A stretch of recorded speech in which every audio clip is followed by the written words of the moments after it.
Welcome to The Last Word, Ebontis' Destiny show. I am Tie Guy Travis, and today we have a very special episode of The Last Word.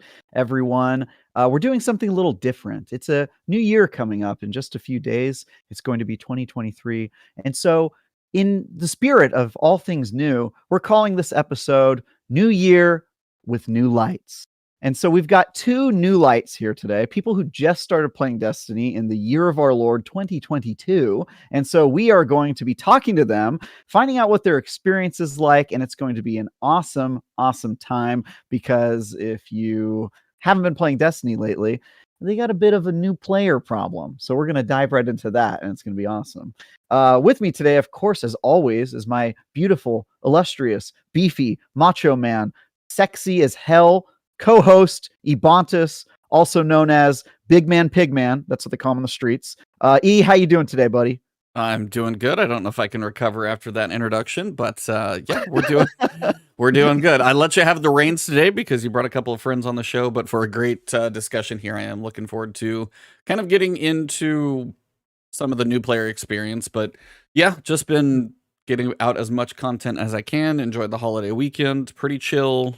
Saw my parents the day after Christmas, hung out with my wife for Christmas, and then kind of FaceTimed and chatted with a couple of different people who were all over the country. But all in all, yeah, Texas was a little cold. We're getting back to some normal temperatures. I know you never have to deal with that because you're in San Francisco and you're, you get to avoid all weather due to your wonderful geographic location. But honestly, it's kind of an odd little tangent. I have been playing Need for Speed Unbound, and it's actually growing on me. Really? Yeah, I am a big fan of Need for Speed, but I've been burned by the last 4 games. Oh no, Underground 2, Need for Speed Hot Pursuit, like the old games, I loved those growing up. Could not have played any one I could get my hands on. And then after a certain point, there were 4 in a row, as you said, that they just didn't have whatever it was. They didn't feel good. They didn't hit the high. And honestly, the more I'm playing this one, there was a prologue. I'm like, am I even gonna get to upgrade my car? Because there was no part upgrades or anything, so I was very confused. And then finally, you get this story beat to trigger, and then now you get this base level Honda Civic, and you're upgrading it and trying to get parts, and you can customize it. And nice thing about the online community now, they can just you can put a decal package together that somebody made and be like, click, mine, don't have to worry about it. Yeah. So they're good. Forza Horizon has that too. Yeah. I mean, no Need for Speed story is ever going to be amazing or anything, but it's it's fine enough. But honestly, the driving, the cops, and just the right amount of arcadey balance, and then kind of the way, I don't know if you saw any trailers for Unbound, they have that stylized, almost I don't even know the right way to describe it. It's almost like cartoon effects. When the wheels are burning out, there's colorful lines around them, and there's fake smoke clouds. Cell shading or something? Yeah, cell shading. Thank you. That's kind of the right terminology. And I've just kind of been having fun. If you're in a 5 heat, trying to get away from the cops, it's legit. It actually feels like an actual fun race to get away from. And in real life too, also. Yeah, of course. But fun to get away from if you haven't played Need for Speed in a while, if you feel like you've been burned for a while, what I did is I actually picked it up through EA Play Pro. Because I want to play Jedi Survivor. I know that's going to happen, so that's $70 anyway. So then if Wild Heart, Need for Speed, Dead Space, if any of those speak to you, it pays for itself. And it covers the year. So that was why for $100, I got Need for Speed now, and I'll get, Jedi Survivor later, plus a couple of others. So for me, kind of a no-brainer, but that was kind of my tangent. But yeah, living in Destiny up until about yesterday when Dim turned off. But we'll talk about that. Yeah, you sure will. So now back to you, so we can get to know some of our guests. Yeah. Let's hop into that. I myself, forsake the holidays. I've done nothing of note, but I've been catching up on my backlog of games. It's been great. And I've been playing Destiny. It's a great time to catch up on a game that I have to neglect in favor of reviewing terrible games all year. So, we're going to go ahead and hop in here. So very special guests today. They are some of my real life friends. They are gamers. They're people that I share a table with when we play our monthly tabletop RPG game. And they're great guys. And I brought them on today because I've mentioned them on a couple past shows about how I know people who've recently started playing Destiny and how talking to them is kind of hilarious. So I want to introduce first off our guy who's been playing a little bit longer. His name is Brandon. He is a lawyer.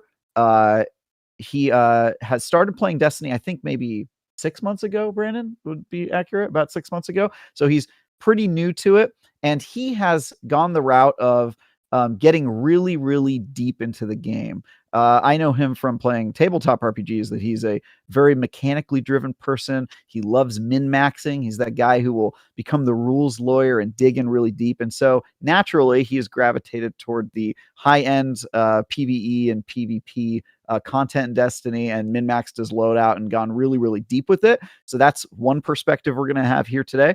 And then our second guest, which I think is in the upper left-hand corner here, is Paul, also known as DrdjFunk.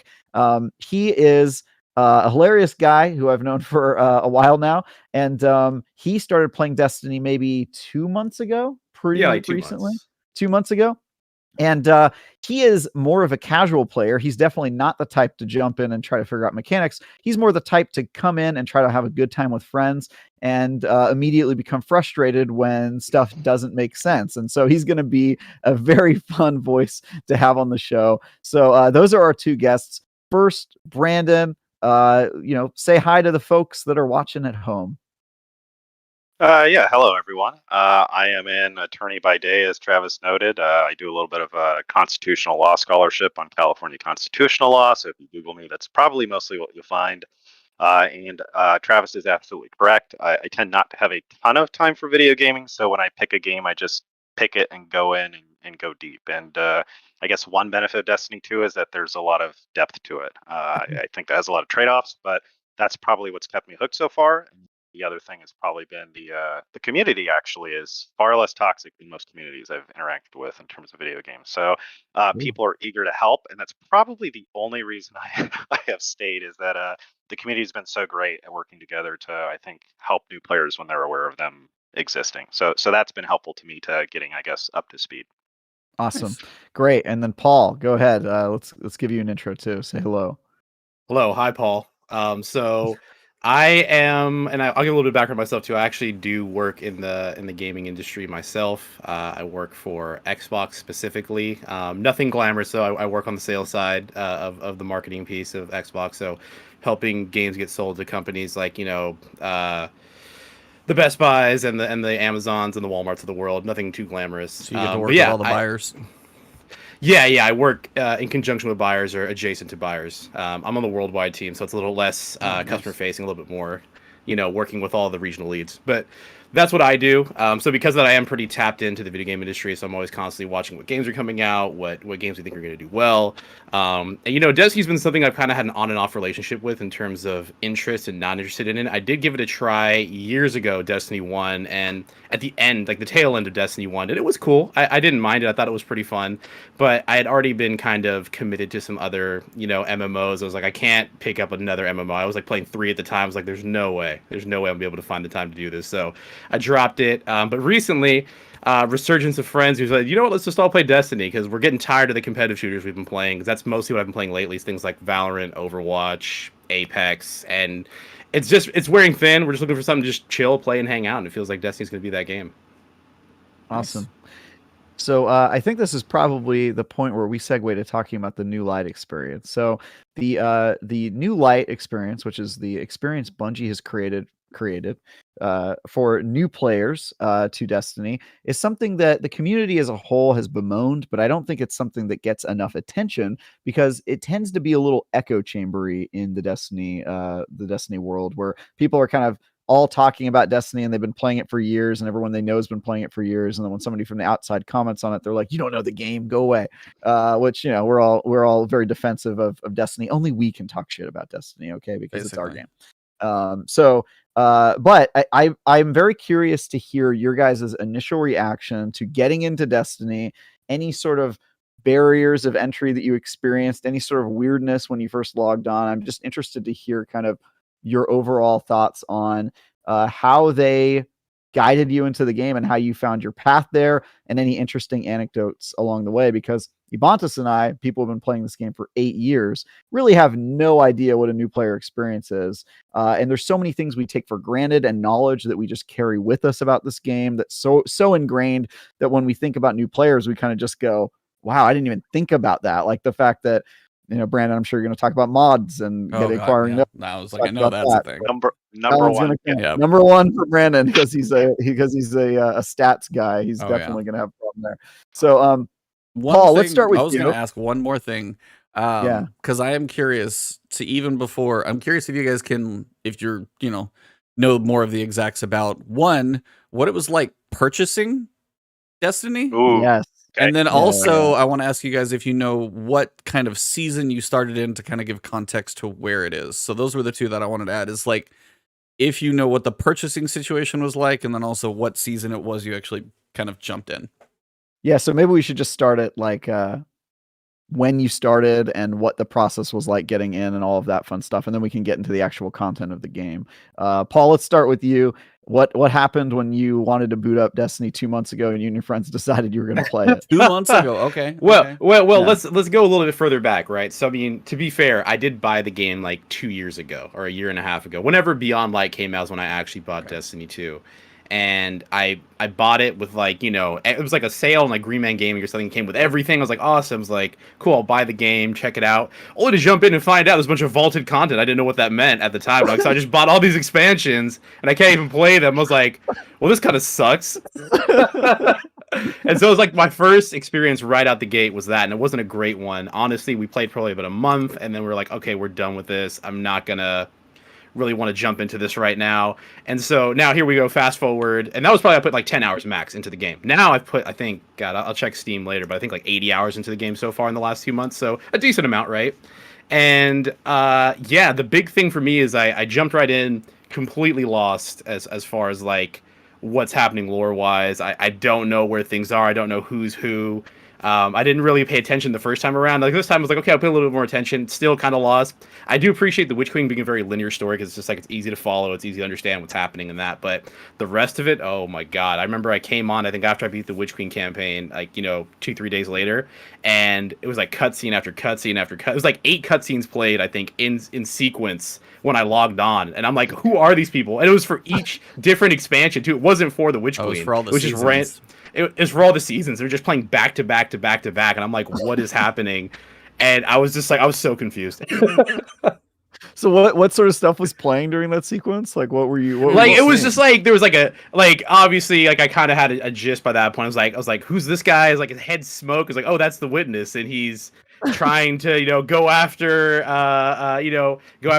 It was just like all these things, and I left and I came back, and then there was a guy kissing a robot. I'm like, oh man, this is crazy. I was like, it just felt like, because I was like grabbing a drink and then coming back, and I was like, this is so crazy to have happened like at the time of just like it was so weird seeing it all just in non sequiturs, right? It was almost like a comedy show in that sense, because you're just like, you leave. That's why I'm like, okay, maybe I should have just stayed and watched everything that was happening instead of just like walking away and coming back at random points. But yeah, it was interesting. I'm like, okay, what is the Traveler? Is it just a ball? Is it actually an organic entity? Like, what is it? And I'm like, it's just there, and this guy, the witness, wants to take care of it. It's like, okay, he's got an army, and there's these, like there's the Vex, there's the Fallen, there's the like it's just like there's so much. Oh my God, the lore drops are crazy. It's like expect me to read like 5 books before I really get into it. I feel like or a 4-hour live video. It's your call. Yeah, exactly. So between the witness and robots making out, I think you've got a lot of ground to cover. Yeah. So yeah, I also, by the way, I think all players are still wondering themselves what the Traveler is. I don't think we've gotten an answer. Okay, to that so that's not. I'm not the only. Yeah, one. that's okay. just. Yeah, it's a god. I don't know. Who knows? Yeah. So that's interesting. All right, cool. Brandon, how about you, buddy? Okay, so I'll break this down first into purchasing experience, and then I'll go initially being lost, and then some of that lore topic I want to briefly hit on. It's a lawyer for you. Bullet points, working down the list. Yeah. Exactly. Yeah, there we go. Yeah, I'll outline it from the beginning. So purchasing experience. I'm a guy who has disposable income, and I'm not going to complain about how cheap or how expensive something is. Video gaming is a cheap hobby, at least in my view, relative to other things I could be wasting my money on, right? But I find the pricing of a lot of the game, especially as a new player, really difficult to swallow.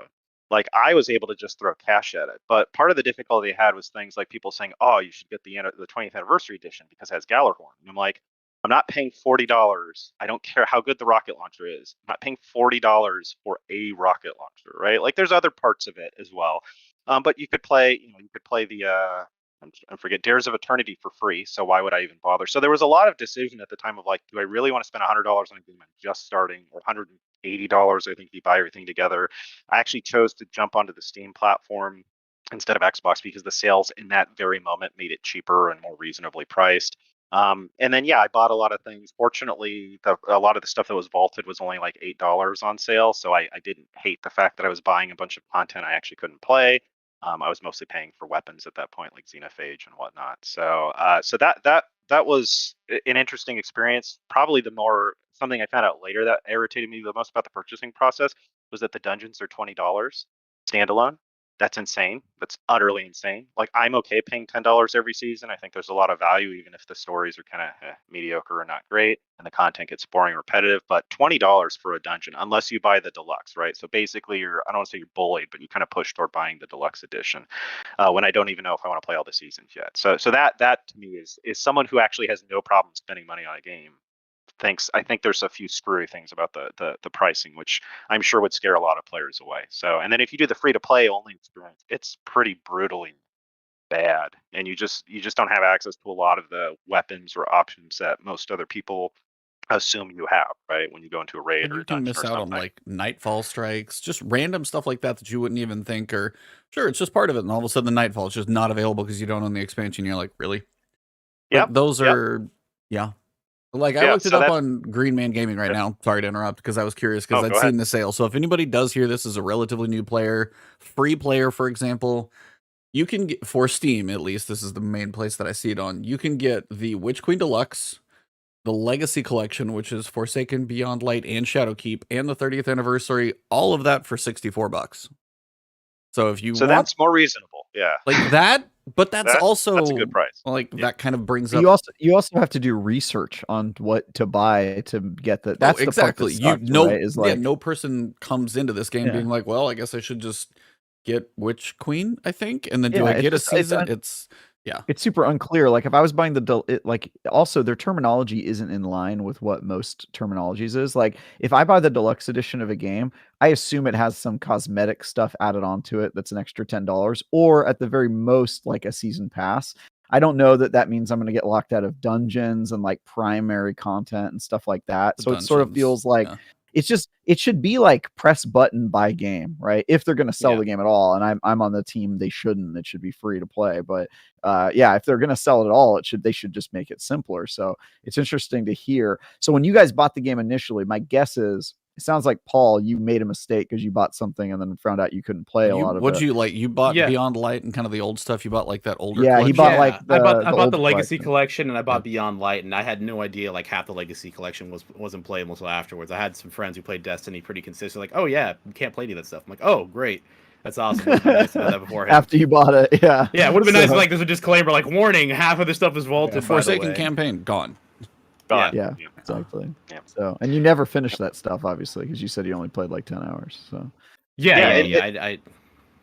It's a good point on the deluxe too that you're raising, Travis, which is because if I knew the deluxe had the issue is when you want to go back and upgrade to the deluxe after you made the mistake of not committing fully yet to the deluxe, and then you realize, oh, this is actually chock full of content. It is a super huge price, but you got a lot more actual substantive content that I wanted to play. Like for me, I don't, microtransact all the cosmetics you want. I don't care about that. I don't care about buying deluxe editions for a cosmetic or something. Yeah. That usually just does not appeal to me. But when I'm actually locked out of like, super relevant weapons or substantive content, not being able to do duality and then saying, oh, fine, okay, I want to buy it in the store, the Eververse store, and it's $20 in the silver or whatever. Which of course I don't want to buy silver. Then it's going to be some weird increment. I'm never going to be able to buy.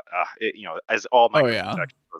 So I was like, I have 100 silver sitting in my account. I promised myself it's not going up as a commitment. But and I'll buy all the substantive content in the world. But yeah, it was one of those like, fine, I guess I'll just go upgrade. Fortunately, there was an upgrade process from regular to deluxe. But even then, I just knew because I didn't, I guess, purchase in advance, I'd screwed myself. At the same time, it's really hard to know if you're going to want to play or if you enjoy the content. Is it really worth buying? I really hate pre-ordering things too. Yeah. And I think that's a big thing in the gaming community is a discussion of like, should we be pre-ordering all this stuff all the time because we're not incentivizing game devs to make content that entices people to buy it after it launches. Well, more and more people keep getting burned on the pre-order front. I mean, Destiny aside, out of like whether it's bugs on a season or anything else, like you never know if you're going to get a Cyberpunk or if you're going to get, you have some expectation with a couple, like Nintendo tends to ship a complete product. You've got a couple Sony studios that are going to do that, generally something, from say like an Obsidian, like a Pentiment is going to be solid. You've got an Outer Wilds. Like there's certain ones that but there's a lot of question marks. I mean, I don't think people would expect Gotham Knights to have such a divisive situation. Or what was the one that launched? What was the one that launched recently that had the horrible? Callisto Protocol. Like they shipped a bug and it was like they had to fix fix a number or something, and then it ran better, but like that day one experience was not good until the patch came out. And there's so much of a reliance on day one patches when you pre-order, as you guys said, you do disincentivize them to make a complete game, which is Nintendo has their own issues of beating to their, dancing to the beat of their own drum. They do tend to ship at least a complete product. So it's hard to get those all the time. Also, here's my recommendation. Anybody out there who wants to stop pre-ordering games, I highly recommend starting to review games, because when you review games, you can't pre-order any of them because you don't know if you're going to be reviewing it, and if you review it, then you get a free copy. So then you're just like, oh well, I mean, I might review that game, so like I guess I just can't pre-order anything. There's just a bunch of landmines everywhere. There you go. Problem solved. Just change your career. Change your career. Easy. Exactly. No big do it. Yeah. Cool. So you guys are getting into Destiny. So now that you've gotten past the opening cutscenes and that sort of stuff, what were kind of the initial finicky stuff that you dealt with to actually get into the sandbox, to get geared, to get leveled? One of the things, as an example, I know we talked about the mods already for you, Brandon. I think we had also talked about, maybe it was Paul, about how you don't have access to certain subclasses because of having to go and beat campaigns on each character and some of that weird stuff. Really? But, okay. Yeah, right. Yeah. Now that you just go and meditate, as long as you have the glimmer for it, you can just go and talk to. Yeah, that's true. Corey Ray, is that her name? Ikora Ray. Yeah. Ikora Ray. You just talk to her and you can just get it. But I think you can get Stasis. No. The light subclasses. Yeah. Yeah. So you can darkness. I stopped. I've never finished Beyond Light, so I don't have Stasis. Exactly. So there's entire subclasses and builds that you guys don't have because you haven't gone back, and you would have to go and beat Beyond Light to get Stasis, right? Well, and on top of that, you have to. Now, I've heard, and I haven't confirmed this for myself yet, but I've heard that the fragments you only have to get once through all those goofy little quests you do with the Exo Stranger. But they're still weekly. It's like a weekly ritual, right? So like a weekly ritual to do it twice, right? Yeah, and then you get the fragments eventually for everyone, I guess. But I still have to beat the campaign on each character to get the aspects, in my understanding. That sounds right. Correct. Yeah. So I did it on my Hunter, and I was like, man, I don't know if I'm doing this ever again. Any other character, I might. And then to speak even from a new light, I know Glimmer is like a nothing resource to any player who's been here for a while, and you're probably constantly capped and just figuring out things to burn it on. But as a starting player, 25,000 Glimmer per fragment is just. I basically spent my entire initial month or two of the game feeling like I was just constantly broke. Like I was just bankrupting myself to buy. I went into my Deepstone Crypt, and it was everybody was told I was brand new. I didn't know what I was doing. Like, please, be understanding. And at one point they're like, "Oh, you need to switch to Blade Barrage," and I was like, "I don't have it because I couldn't afford spending 7,500 Glimmer to grab Blade Barrage. I was broke." So I was like, I'm sticking on. How many legendary shards do you each have? Oh, that's I'm a good interested. question. That's a good question. I don't know. I'd have to look. I used to be constantly broke. At the end of last season of the Plunder, I did the super min-maxy thing of waiting to get all of my engrams until the end of the season so I could get the most perk rolls, because I reset all the vendors a million times. And so after getting going through 200 or 300 different engrams, I got up to about 3,000 legendary shards. Nice. Not bad. And then now I'm down to about 2,000. But I have to be Captain Frugal on all you. I wish. Why can't there be this? This is the first game where I've been really I just prayed for an exploit to come out on legendary shards a lot of you folks had back in the day, because I would just love to have 50,000 or 100,000 legendary shards.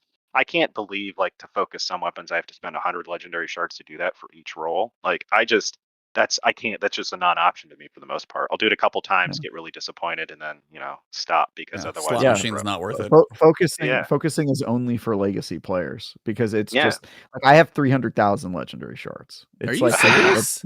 Yeah, I do. Well, I have like I just- 9,000, but I was like, I don't I, have. but I, that. but I, j- the thing about me is that I dismantle everything because as you know, I'm completely irreverent to rolls, and I Yeah. don't Oh, spend, yeah. I don't spend them on anything too. I also just like hoard them. You're Like just for a like, while, I was like, I can't let myself get below 150,000. Every time I went lower, I would like not spend them for a while. I don't know why. I don't know what I think yeah, is it's going to like, happen. I don't know what you're game. going to spend that on. Yeah. Well, that's Yeah, the I'm thing like too. the Is guy. like, I'm well, like for the guy like burying his money in the backyard because he thinks the apocalypse is coming. Something it's like all that. on the banana stand.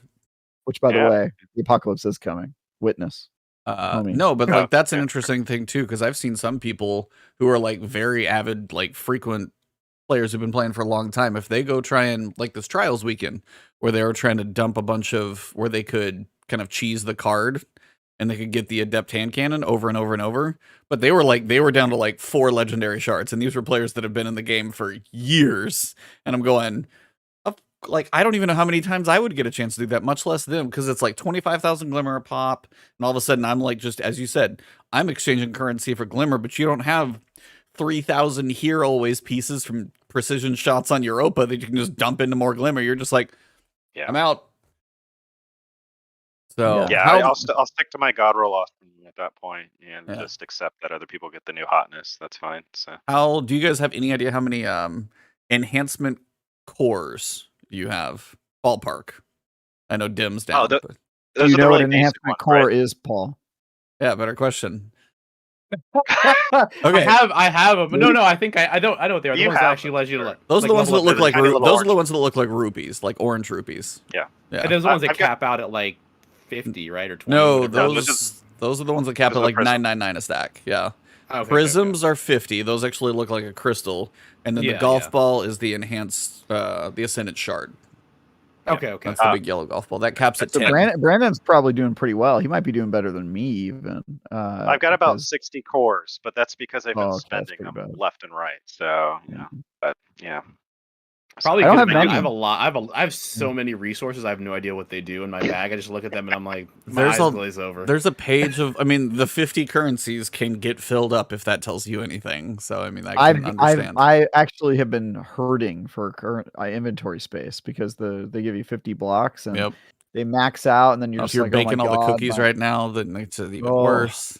dude, it's crazy. So I did want to there's ask too you much. guys with regards to, sorry, I'm probably going to derail Yeah. things as we go, but the leveling experience. So what was it like, new player leveling, first time you realized you kind of had to infuse something? How was the leveling experience easy to understand, convoluted, and then where did you feel like you hit some walls? Either one of you, just go. I'll go first. Yeah, Yeah, I'll go jump ahead. in. Yeah. Yeah, so infusing at first I was like, okay, infusing is pretty neat. That's nice. It's helpful when you have something you like and it's too low of level, you just grab something else that's junk and infuse it. As a new player, now it's less of an issue. But as a new player, anytime I had to use an upgrade module to do that, it was just like, I'm just going to bankrupt myself again, grabbing upgrade modules to level up. But for me, I think for the most part, the leveling up process was okay. I think one of the most heartbreaking moments I had, I think, was I knew the artifact reset every season. I understood that. So you level, those go away. Look, the seasonal artifact comes with new things to shake up the meta. You get all these rewards and goodies. Look, there's trade-offs. I'm the kind of guy who wish I could level up to the max level and just let me play the game at that point, please. Especially as long as I can make the skill checks. You want to gate other things to make sure I'm not jumping in and doing content I shouldn't be. That's fine. Gear checks or whatever, but I don't want to level up every 3 months. And I found out that the Pinnacle grind happens every 3 months, so that just broke my heart, and it upsets me because I sit on like 15.8. Well, this season it's 1589 boots until I think just recently. Like I just always sit with like one piece off perpetually, and it hurts. For many players, like I don't care. Most of the activities they want to do don't depend on light level or power level, which is great. But the two things I like to do the most probably are high-end PvP and GM Nightfall. So Trials and GM Nightfalls are among the last two things that, you're gated. You need to be at a certain power level. So The Pinnacle grind, I hate. It's hot garbage. It feels like I hate pulling a slot machine to hope that I get the piece in the right slot.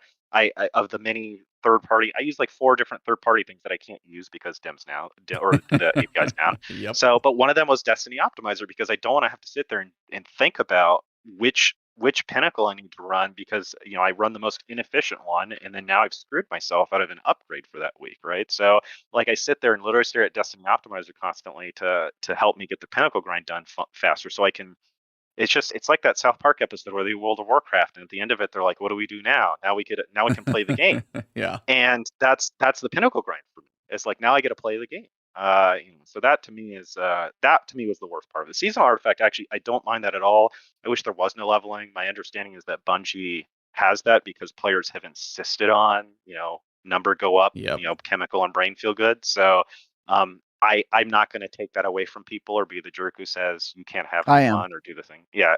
Yeah. So I would We'll leave that second to your Travis motion. and me. Yeah, we'll That's leave that to fine. Travis. Yep. Yeah. But for me, so yeah, that's been the biggest hiccup was like the Pinnacle grind, finding out that refreshed every three months. I was just like, I don't know if I want to do this again. I mean, I have so far, but so that's probably a big legit wall for, especially if, I mean, yeah, you mentioned Grandmasters, specifically Trials, but Grandmasters, as you know, they have a certain cap that you get into, but they're also contests. So there's no benefit in going above that. So however you get there, it doesn't matter. Now, obviously your gear being higher helps you.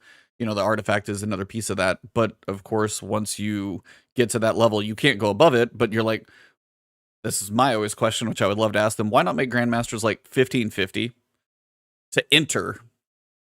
But it was like, if you hit 1580 and you understand, or you played for a while, how, make sure you do a couple number of boxes, but like 1550, it's still going to contest you anyway. It's not going to matter. It's still going to be a challenge, but it's just going to, and more people can try it.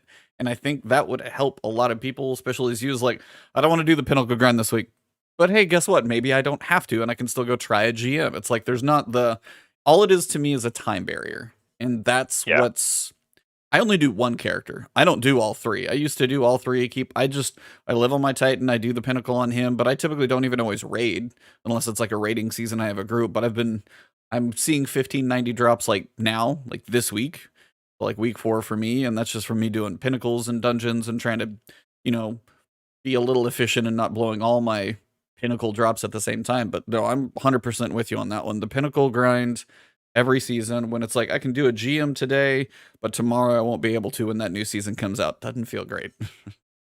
No, I don't enjoy that. And I think what you said, you nailed it on the head with the GMs. I think also Bungie's resistance to doing matchmaking for certain game settings like GM Nightfalls, that's supposed to, I think, protect or curate against you getting match made drop into a group with people who really just shouldn't be in the list, right? Or you're just gonna have a terrible time. It lets you vet loadouts in advance, right? The LFG on the app, when the app is up and the API is working, the LFG on the app is great. The Discord, I just recently discovered because of the API going down. So if there's one benefit of the API going down, it's the big giant LFG Discord is actually super helpful. Nice.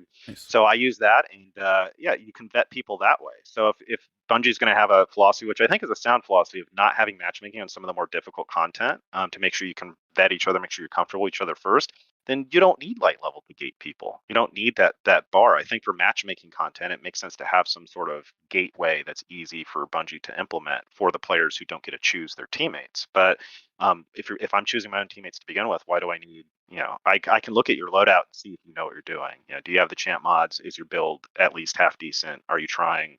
Is your resilience 40? Going into high end PvE content, those are things you can look at very quickly and figure out, is this player, am I going to have a terrible time? Am I carrying this person? Am I helping them? Or are they actually going to, contribute equally, if that's what you need for that particular context? Yeah. So, Brandon, how would you feel if you knew that a couple years ago the seasonal level grind was 50 levels a season? Yeah, Pinnacle was still 10, but Powerful was 50 instead of the 10 50. as well. That sounds awful. It all depends on how quickly it progresses, I guess, at the end of the day, right? So if the numbers are going up, not quickly. No, then I mean, it was. I would have There are more powerfuls. I would have quit the game. I wouldn't be playing. I don't think I'd be playing. That's just brutal. Yeah, there are more powerfuls than pinnacles, but yeah, it's like unless you did all 3 characters perfectly optimized and all this other stuff, some people would somehow be in like the pinnacle grind in week 1, but the average person, no, you wouldn't be. You'd be halfway there, something like that, maybe. Yeah. Well, yeah, and you should definitely I think the scaling should assume that the person plays one character, right? Like I think I got early advice as a brand new player of like how do I deal with all this leveling? Pinnacle account, and they're like, well, what you need to do is hop on all 3 of your characters and do all these things. And I was like, I don't have time for that. And if I don't have time to enjoy it in the way that I want to, I'm probably just not. For me, it's a very like I get into games, I get into deep, I want to take them seriously, and if I can fit that in my schedule, great. If I have to do 3 times the amount of time investment I thought I was going to have to do, I'm probably just going to do none of it. Yeah. So Destiny players will always tell you that the solution to your Destiny problems is more Destiny. It's like, man, I'm $10,000 in the hole at the casino. How do I get out? And double down, double or nothing. Buy more. Dive deeper. Yeah. Buy low, sell high. Wait, huh? No. Okay, so now. Okay, now I'm blanking. Like what? Nate, what's your name again? Paul. Okay, Paul. Brandon. Yeah. Brandon Paul. Okay, Paul. What's the leveling experience like been for you? Because I know you dabbled in Beyond Light before, so you kind of got a little bit of a tease. But then now coming back, any like bad reminders or anything that's come up for you, or kind of going through the experience post Witch Queen now? Like, how's it been for you? Yeah, I mean, I think the first thing I came to this game, I think part of it is like I think this game definitely has an identity crisis. Does it want to be a MMO? Does it want to be a FPS, or does it want to be MMO FPS, or does it want to be like a looter and shooter, something like a Borderlands, or something like I don't know, like not an Anthem, but I mean that's not a great example. Option you know D, what I mean? Something all similar of to the that. above. All of the above, right? And so I think I feel that, and then also kind of feels like Diablo too, right? A little bit of that old school Diablo feel to it as well, like Diablo 1, 2, and 3, and which I'm familiar with. I'm like, okay, I know how the grind can go, but at least like and I'm not saying Diablo 3 is a perfect game, like no by any means, but at least Diablo 3 is like I can level up really fast and get to the part of the game that I want to get to. I feel like in Destiny, it's a grind to level. Like I got through Witch Queen, I got a good amount of light level off of it, and they do give you a good amount of gear right out the gate. I think it's like. Was like 1450 like right away when you first get on after you buy everything with the deluxe edition. I can't remember. I think it basically it's like if you beat the legendary campaign, they'll give you like a big boost to like partway through the powerful grind. I knew they did that before. I wasn't sure what it dropped you at now, but yeah, I think it's either 1530 or something of that nature. I can't remember exactly what it is. It was a decent amount though for the gear, but then after that it's like, oh my god, Dares of Eternity is what I did for like 30 hours. That's all I did. Oh. Like my whole life was just running through that over and over, and because I was like, what's the most efficient way? That was my initial thought. I was like, I just want to get to max light level so I can start doing stuff I want to do, and that seemed like to be the most efficient, like based on like the time and the effort and the type of gear that I would get out of it. And so I was like, all right, what can I get my light level to climb up the fastest? It was that. And honestly, it's just like, man, it is. I feel like there's so many games that put you on the hamster wheel, but this is definitely up there. Like in terms of like, I feel like I'm just constantly running up that hamster wheel. I'm never getting to the top. It's always like, it's almost there. Here's the carrot. But yeah, my experience is, it's not been terrible. Like to Brandon's point, like the leveling's okay. It's not the best, but it's not the worst either. Like I've definitely played other MMOs where like the level grind was so terrible I just stopped. Perfect example, New World. Like I got halfway through leveling in that game and I was like, forget this. I was like, I'm done. Yep. And that was like 120 hours in. I barely hit like 40 or whatever. I think level cap was like 50 or 60 in that game. And I was like, forget this. That like, slowed pretty fast. Yeah, that slowed up really, really fast. At least this, like, there's a lot of catch-up mechanics. There's a lot of ways for you to get to where you want to go. But once you get there, I think it gets overwhelming because then the game opens up and there's like 15 different directions it wants to pull you in. It's like, oh, there's here, there's there, there's this. I'm looking at my quest log. There's like 10 different quests. I got like 8 exotica quests now, and I'm like, oh my god, there's so many things to approach. This is crazy. Just like spin the wheel and see which one you want to do, I guess. And then that's when you start asking your friends who play Destiny. Like, I'm like, hey, Travis, what should I actually do? Because I know there's like a million things I can do, but what actually matters? And I've been like reaching out to my Destiny friends about that. And they're like, oh, just do this, this, and this. And I approach it that way. But even then, it still feels overwhelming because, my old school MMO brain is like, I want to see the quest log go to 0. I don't like seeing my quest log filled with things that I can't do. And I think with Destiny, it's like there's so much in there that you're constantly thinking about that. It's constantly driving you to go, hey, you better fix this or finish it. Like, you're only halfway done with this quest. All you have to do is another 20 hours and grind it out, and you'll finally finish it. Like, cool, that's one less quest in my quest log. And so that's what kind of it feels like to me. It's just like that endless hamster wheel. And I feel like I'm always going to be trying to catch up. And so I think my approach to the game has been, I don't know what Travis has told me before. It's like, the goal is to not hate Destiny. So I will just play it until it's not fun for the day. And then I'm like, all right, I'm done. That is a good way to be healthy with Destiny, because for one, there are other games, very good ones out there you should definitely experience. Yeah. And two, if you get to a point where you're not, and this is any game, if you're not having fun with any game, take a break, go do something else, play something different, go watch a movie, go take a walk, touch grass, whatever you want to call it. But yeah, it's kind of unless you're playing a game where the point is to not have fun, right? I mean, that's Nerf Legends, and that's your job, but that's not all of ours. Or Alt F4. Yeah. Or The Last of Us. Isn't that you're just supposed to, isn't that, don't you just play that to be sad? Isn't that the idea? The Last of Us, a story experience. The Last of Us is right? a story experience, sir. So and hitting on that. So part of the new player experience, part of the, as I've dived more, I hope this doesn't upset a lot of Destiny fans and Destiny lore fans. I'm sorry, but this is a space opera. This is not sci-fi, right? Like that's my read on the genre here. When the travel was introduced, and this is part of the problem with the new light experience, I think I had mentioned this previously to Travis, but if you guys remember, I think it was during the Lightfall teasers or Lightfall trailer drops, they did like a 3 to 5 minute video that was that sketchy brown and black, drawing pictures thing. Yeah. They don't actually have to animate it, and they can cheap out. That's fine. That explained who all the factions were, what had happened from like the Red War to now, and like I was like, where was this video when I was a player? It give you all the context, right, that you needed exactly. And I understand you wake up in the Cosmodrome, you've been resurrected by this ghost thing. It's like, hey, you've been dead a long time. You don't know what's going on, right? But at some point, when you first get to the tower or something, after you do the Cosmodrome, that 5 minute video should play. And I think so many players would not be lost because, like, you're like, I know who the Cabal are, I know who the Fallen are, I know who basically every faction, the Vex and whatever other one, the Hive. It goes over the major factions and like where we are in Destiny. And I was like, where was that? Instead, every time I logged on, echoing Paul's experience, second time I logged on, forced into the Witch Queen campaign, the intro mission. Like it's not even it's like suggested or started. Like no, you start. You just go into it. You start the Witch Queen mission, and it's like I haven't even bought this yet. Don't know if I want it. I played it, and I was like, how far can I get? And the weird thing is, it gets you on the destination, and then there's a bunch of stuff, with Finch, the the vendor that you can't use until you buy the campaign. But you get the illusion of like, oh, can I keep going because you're in the destination? You can run around and do stuff. You can't actually really do much until you buy it. Third time I logged in, it started I started in Season of the Haunted, for anyone who doesn't have context, that part of the way through it. And it started on the Derelict Leviathan. I was like, oh, I heard about this. This is super old content. Isn't this vaulted or something? I don't know. Like, isn't this gone out of the game? Isn't this from so I didn't even know I had started the season because it wasn't clear to me it was the seasonal content start. You just loaded into the Leviathan?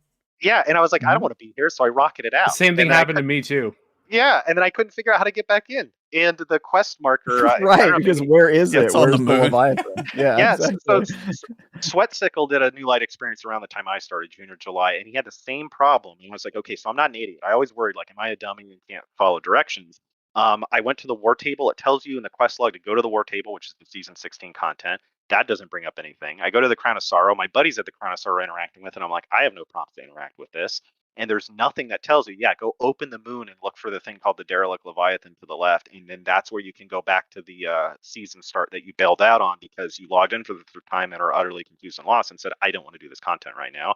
I'm trying to do something else. So, so that was a very jarring set of experiences, I think, as a new player that were a little annoying. And it wasn't, it's interesting. Yeah, there's so many ways they could have guide railed it, right? Like in terms of prompts or things that suggested, or even hey, that quest log, right? Like same brain issue with Paul, right? Like I have that quest log, I want to get it empty, pop a new quest in there that says here's some options to investigate, or here's things you could start if you wanted anything, instead of like dropping me. I didn't mind dropping into the Witch Queen campaign because that's the major campaign. It's the most recent one that's going to get you leveled up the soonest. But dropping into the Derelict Leviathan, I was like, I have no idea what's going on here. I don't want to be here right now, and so I just went to orbit. And and you had to find my way back. Yeah. That was intense. I was like, what's happening? Something about a king and a ship on the moon. I was like, what? All right, I don't know. This is right after the Witch Queen. What? Yeah. Just so out of left field. Completely. Yeah, and also you guys have no idea who Callus is, so that's like an there's not a point of reference to him. There's no or Gaul, really? Do you guys know Gaul? Nope. I figured out who Gaul was eventually, right? Like I watched some YouTube videos on the Yep. Red War since that's not playable content anymore. Sadly. And you know, and who knows if I would have played it, right? The difficulty too with Destiny is that you're on a hamster wheel trying to keep up with everyone, right? You want to get to the end game content and play with your friends who've been playing for 4 or 5 years or whatnot. And so like doing the campaigns in order is probably something I never would have done, right?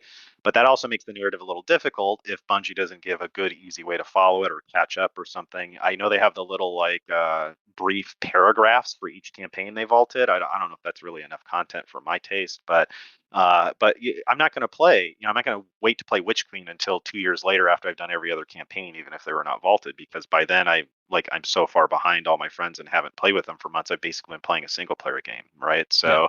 I think most people don't want to do that. So I played Witch Queen, then I played Beyond Light, then I played Shadowkeep, I think. So I was going in backward order because relevant stuff was more recent. And so, you know, there's just, I think there could be some more tools to help orient the player as they run through time backwards, which I think any player would do, right? I would never tell a player like, oh yeah, start with Shadowkeep because it's first. Like, why would I do that to you? You know, so there's Xenophage there, but like, do you want Stasis? You really need to do Beyond Light. Do you want, you know, No Time to Explain because you want a 0.67 TTK and PvP? You got to do Beyond Light first, right? Why would you do Shadowkeep? So, so that's kind of the difficulty is they're progressing backwards in time while trying to figure out with half the content, you know, the story not available, with no anchoring to like what's even going on. So I think a little bit of that would be really helpful. So yeah, I would like, and again, with the Destiny content vault, they're kind of now skirting the issue of like game size and testing, and if they can QA stuff and lets them have a more manageable game. Obviously, recent experiences have us questioning a lot of that, so we'll kind of see if they haven't given a lot about Lightfall. We have a trailer, we know we get stranded, but we honestly don't know a ton about like Lightfall systems leveling changes. I don't know what they may or may not do at all, so I'm very curious of what comes next year when we start actually getting info drops on that. But you kind of brought up a good point, because one, that 5-minute video has not been in the game for a very long time. That literally came about from that Lightfall stream. And then, yeah, now if that's in the game somewhere for every new Light player, it should be. I don't know if it's actually in there at this point, but it should be. But I was like, I know the cinematics, at least some of the cinematics could be out there, and it would be nice, like, if they're worried about your game file size or something along those lines, like if you just want to download the old cinematics and at least be able to like, hey, watch the Red War campaign, watch the cinematics, because you guys, is it weird? Do you know who Cade 6 is? Yeah, I know who he is. Yeah. Okay. Yeah, I know who he is because I went on YouTube and watched. Yeah, because you watched YouTube. But without that, like, he still talks in like strikes sometimes. You'll hear him. The dead guy is talking in, spoiler for anyone. You know, Cade 6 is dead. But you know, he talks in some strikes, and you're like, what is even going on, right? So yeah, so it's a weird thing too, because you have no connection to what the story of this is. So it not that I need to be immersed constantly, right? Like I don't care about that being a constant thing in my gaming experience, but yeah, you're loading into these strikes, and some of them you can tell are like relevant to the campaign you've recently played. So that's kind of neat. You have some connection to it. But if you haven't been playing for all these years and you don't know that some of these are even recycled, I think Destiny 1 strikes, right? So like I have no, you know, I hear Cade talking. He sounds like he's supposed to be a wisecracker, funny guy. Good for him, you know, but like I'm just killing stuff and I have no idea why, you know, right? So beyond the very little tidbits I get from the voice dialogue, a lot of it is being outdated. So, you know, so that's a little bit difficult for, I think, a new player. But you know, I understand there's probably not a perfect solution to that, but again, at the end of it, it's a core, like where's the core anchoring experience for the new player, so they just have a general lay of the land, what the universe is like. And I think that cinematic should just be at the end of the new light experience. If you know, I'm all for Bungie finding the easiest, laziest way to fix something, I guess, if they can. You know, companies want to save money, fine. I'd love for them to do better things, but that's the easiest thing. Shove that cinematic into the game itself at the end of the new light experience, if it's not already there. If it's already there, I think it might be after they made it at this point, and if not, yes, obviously it should be. But I mean, it would be nice, as you said, you do the new light experience. It's on Cosmodrome. Here's how you shoot stuff. Here's a patrol. Here's a public event. All that basic stuff. You go to the tower. Do you think at this point it would be detrimental to say, hey, because I think they took out the Red War kit. People have had different ideas of why they got rid of the Red War and Forsaken. One is the fact that they want to go from like the pyramid ship as like that kind of being a main point of the story going forward, as a focal point of the pyramid ship, the darkness, and all of that. And the other pieces, people were wondering, honestly, and I have no idea if this is a true thing, but basically it's anything post-Activision. is also Shadowkeep. So there's both of those debates that I've heard. Whichever the reason is, do you guys think it would be reasonable to say, because I mean, my brother's told me to go and get into Final Fantasy 14. Loves the game, plays the crap out of it. There's a lot of good stuff that it does, but like, I mean, there's a lot that you work through to get up to what the current is now. And as you guys said, well, hey, I want to play with and that's kind of the debate is, do you think it would be maybe something that pops up and say, hey, here, like the story goes, Shadowkeep, Beyond Light, Witch Queen. If you do want to play with your friends, like, I don't know how they can do that in game and make it simple, but it's like, if the story doesn't want to seem completely backwards and out of context, you might start here and just make some of that a little more obvious, or here's a cinematic or two if you want to skip I don't know. I'm with you guys though. I would love to see some type of, at least, hey, do you want to skip the campaign or play it? If you want to skip it, here's a cinematic, and then you go on to the next one, like Beyond Light, and then you could go back and experience it. But now it's like, it sounds like for people who don't want to go look up on YouTube and know that Bife is out there with a 4-hour catch-up video, not a great way to actually have an idea what's going on. Yeah, and I think Bungie has the right model on this one, because as somebody who's gotten into Final Fantasy 14 in the past, playing through 60 hours of campaigns before it quote gets good is not it, dude. Like, I just don't want to do that. It's way too much. And so I think they have the model right, which is let them jump straight into the stuff that their friends are playing, especially in an MMO like that. It's super important that they just get to hang out with their friends immediately and go through relevant content. But I think that they've done some stuff to try to mitigate the, cognitive dissonance of story. Like, they've added that little history timeline button you can click on and stuff like that. Yeah, but I just would like them to expand that, I think, more. To Brandon's point, I think there's a better way to do it. I think there's you could put that video front and center. You can expand on that video. You can add on seasonal content.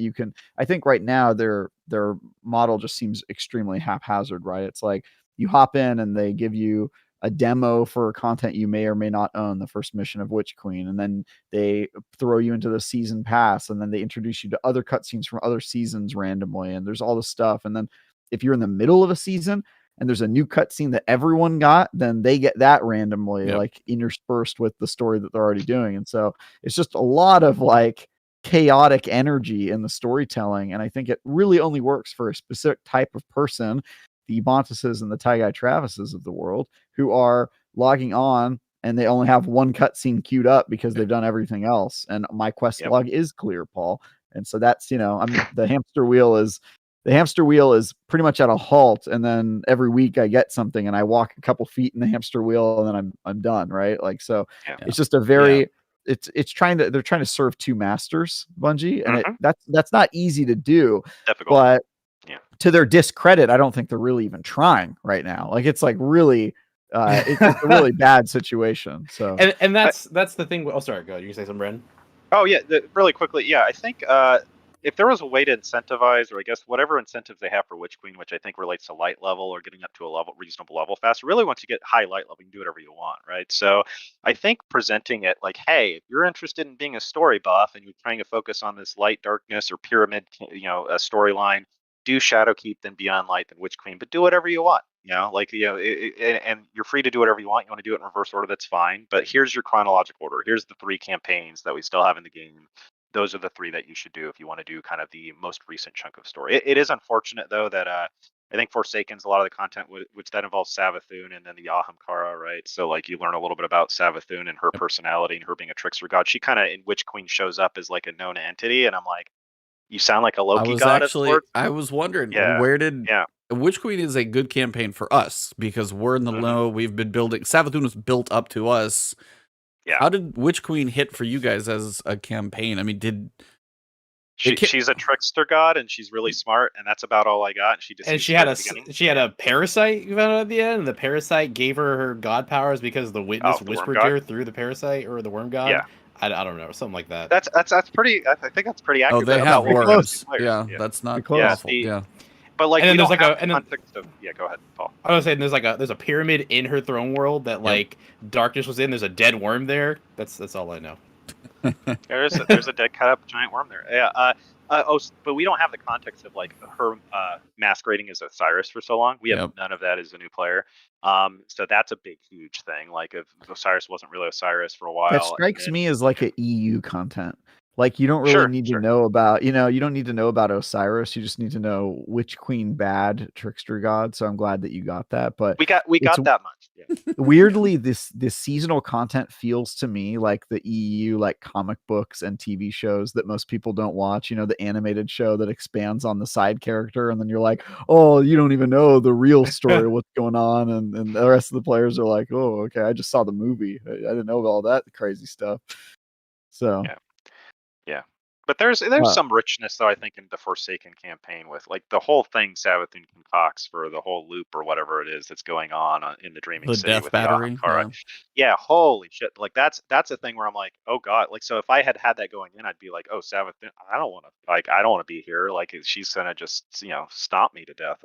Or Yeah. has some sort of plot that has already screwed me in ways I don't even know. So but that's but again, it's not I think the idea of cutting it off or starting at Shadowkeep makes sense. They're trying to focus on the pyramids, right? So and the witness coming. So that makes sense, and I think that's fine. And if you give the player an option and maybe a little more incentive, something similar, like you can do Shadowkeep. I don't know if Shadowkeep even has a legendary setting for the campaign. It's a pretty short campaign. Witch Queen's the first one that Witch did Queen that. was the first one. Okay. Yeah. So and that's a lot of work. So I don't know if they want to introduce that. But as long as the player's confident, they can get to a light level at a reasonable pace, as if they were playing Witch Queen, and then start doing playlist activities, doing the powerful and Pinnacle thing with their friends, and feel like they're not losing out by starting at Shadowkeep and moving forward versus starting at Witch Queen. I think as long as that, and I can't speak to whether that actually would be how the experience would play out. But if Bungie could make that happen, they don't need to do a bunch of work, but just make sure players can get up to light level so they can do the other activities they want with their friends. And then if they want to be the stubborn story-based lore nerd and start with Shadowkeep and move forward, I think that would be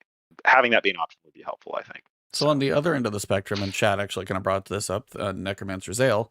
Paul, I kind of wanted to ask about both of you. I'll start with Paul. Who is Rasputin to you guys? It's AI, right? That is correct.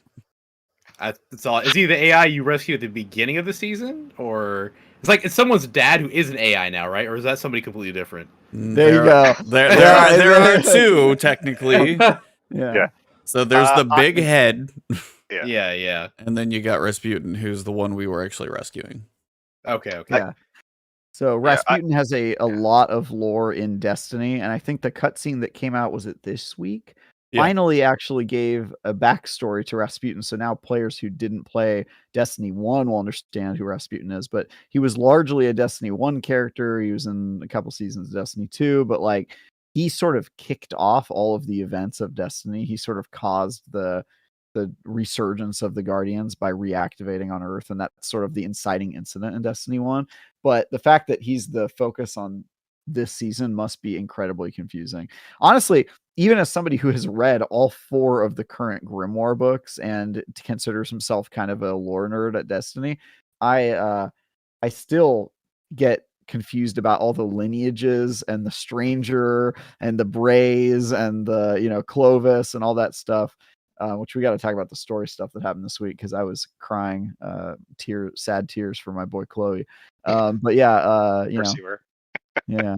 I don't know if you guys saw. I don't know if you guys saw the picture. It was too good, but yeah, I'll go find it here in a minute. Yeah, I did I did all the research, so I figured out who. So I actually I know a lot of people aren't into Rasputin, but even coming from the Halo 3 days, right? Like a lot of the Halo 3 story told through terminals in the campaign. To age or date myself here, I guess.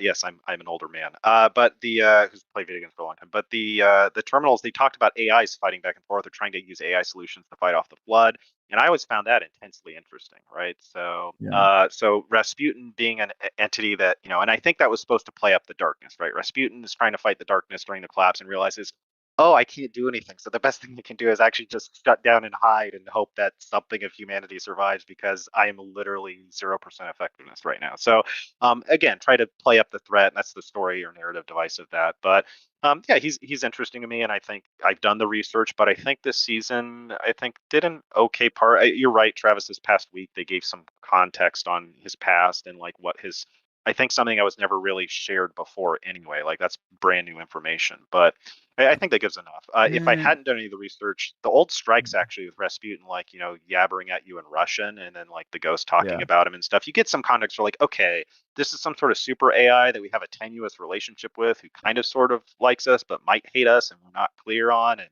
if an AI controls a bunch of war satellites or big boom weapons, we probably want to be on his good side. But it's interesting that he's not just like mindlessly defending humanity either. So that's a little bit weird. So I think you get some context if you play the playlist activities before this season. Otherwise, yeah, you dive into YouTube or Google or Reddit or Destiny lore or whatever. So Yeah. In D1, he kind of hated us, the Rasputin AI. We had to make chum with him later on. But yeah, that's interesting. I also wanted to talk about your comment, Brandon, where you said it's a space opera.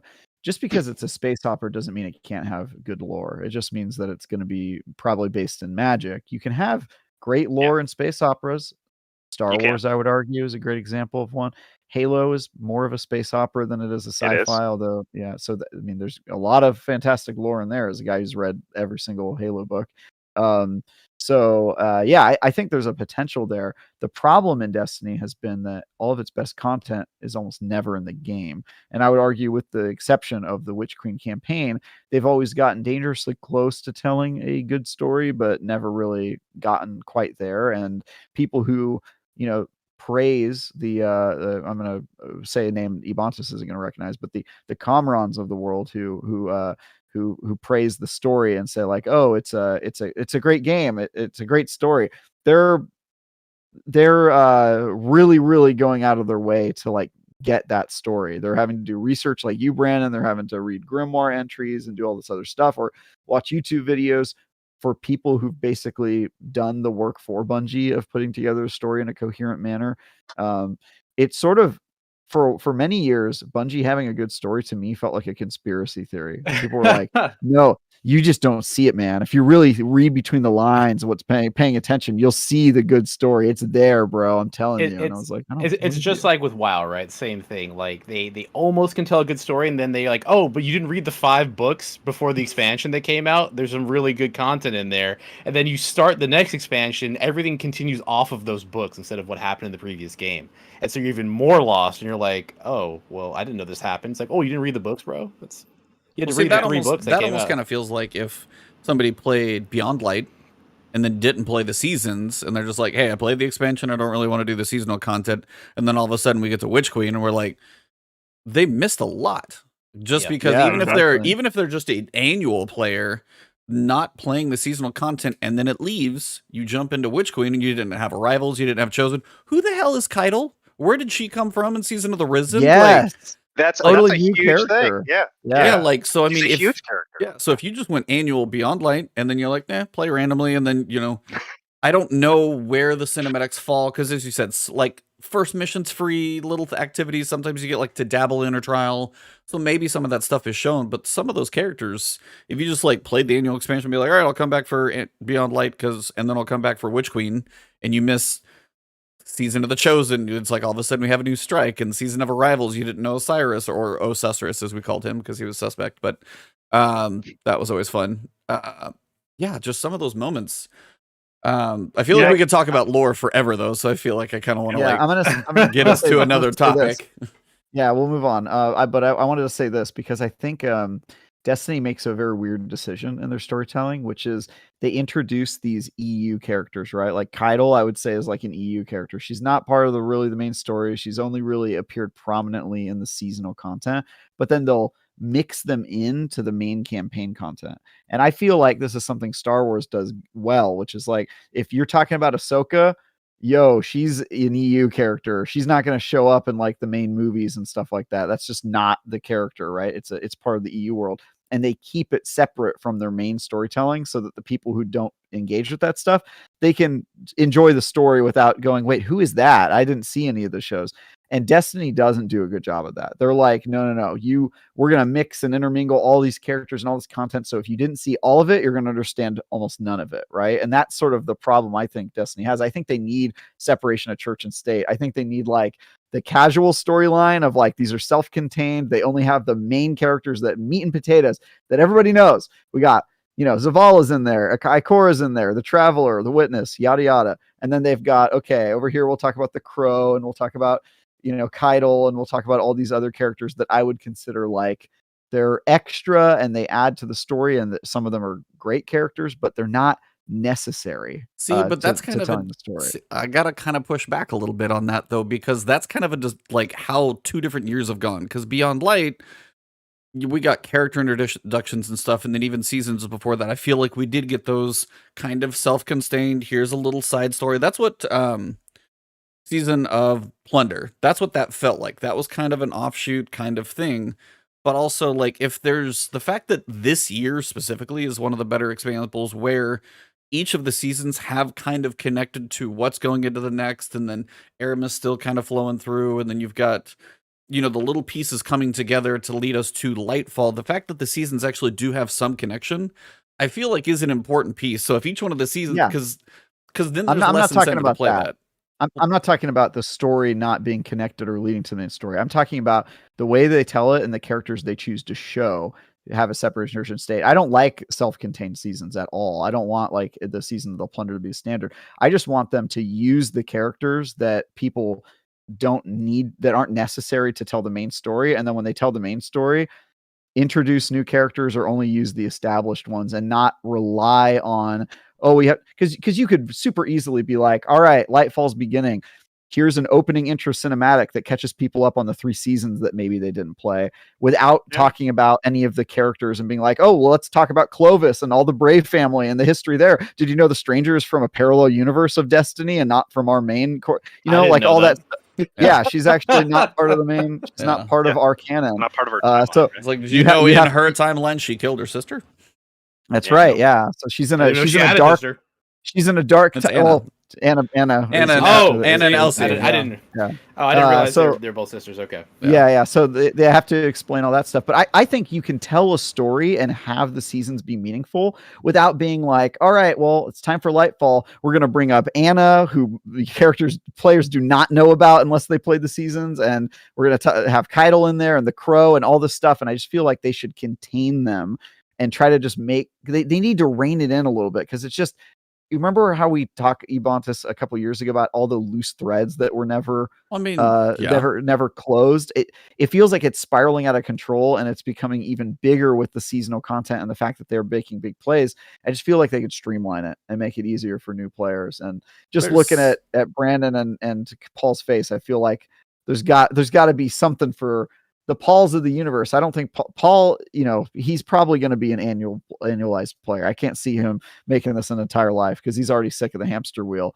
He has a low tolerance for it, So it's I played in a lot of hamster wheels. That's why. Yeah, I would just say it's probably a balance between, as you said, it's like, don't have the expansions have a whole bunch of new people. If you do that, you do need to give context or a recap or something.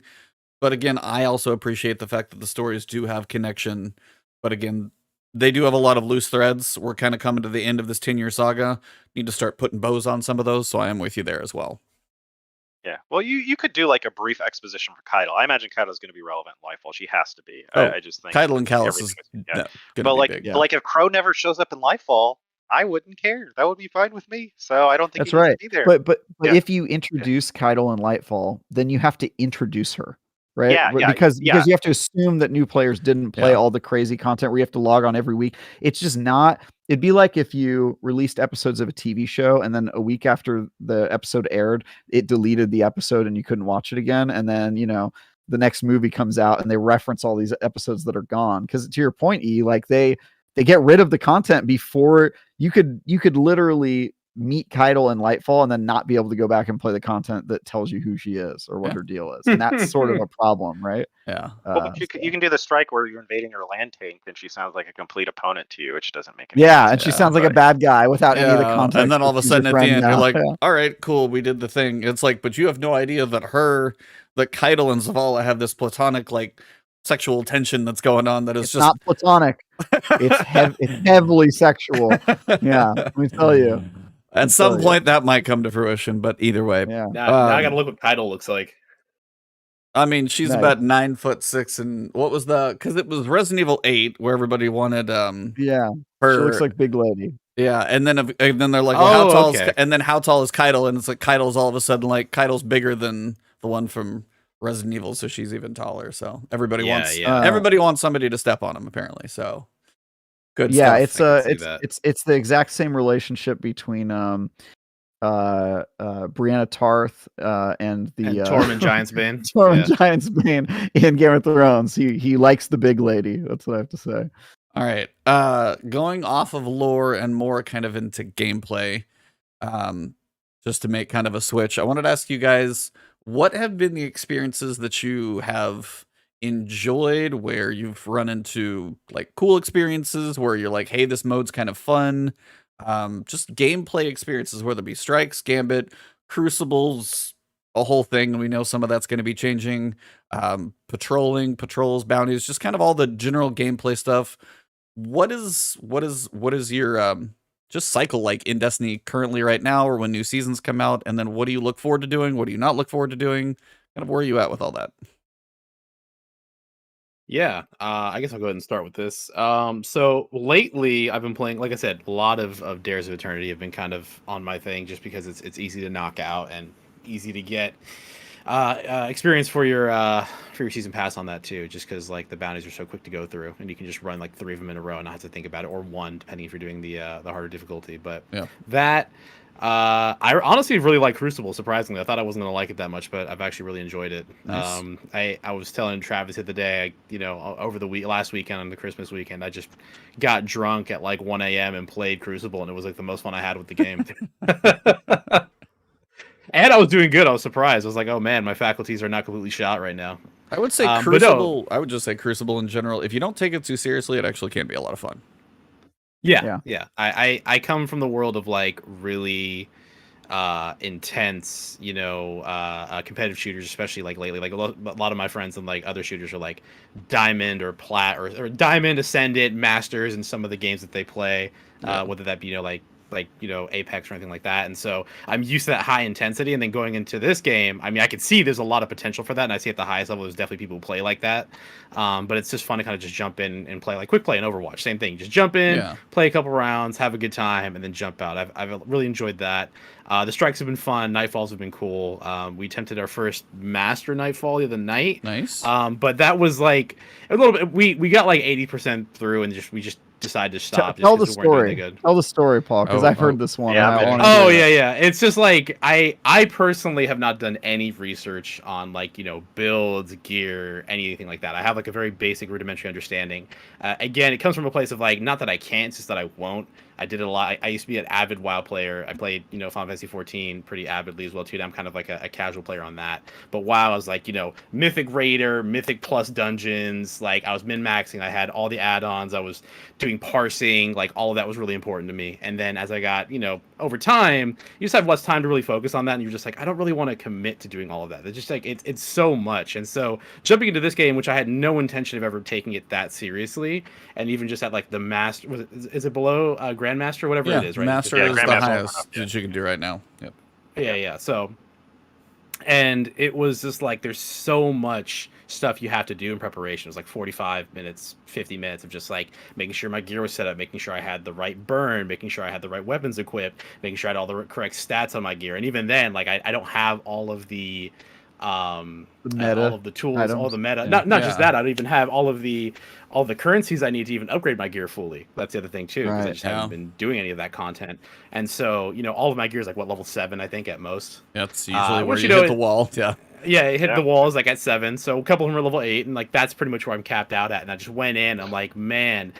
We had a friend who does play pretty consistently, and he's pretty good. But it's just like one of those things where things will happen. It's kind of hard to dictate in the moment, like, oh, by the way, this boss has this mechanics, and so you better do this and that. It's like, oh man, would have been nice to have this 30 seconds to a minute ago.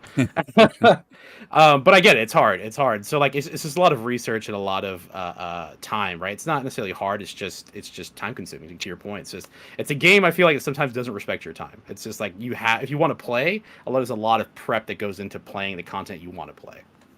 Yeah, that actually makes perfect sense, because I mean, this kind of brings me up to another question.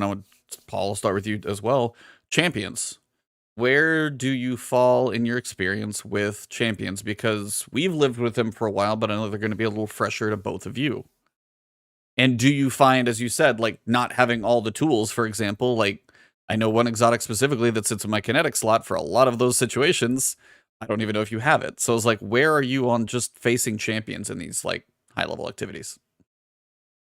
I mean, it hasn't been terrible, but I Okay. mean, to your point, like I don't have everything I need, right? And I know with like what like for the season right now, right? You have to have the stuff equipped on your gloves. It's like for overload, for Yep. barrier, for all that stuff. And like I'm constantly cycling weapons, and sometimes I'll be partying with someone. You know, I have another friend who just restarted playing Destiny as well, and they put like 3,500 hours into Destiny 1, so they have a pretty good foundation.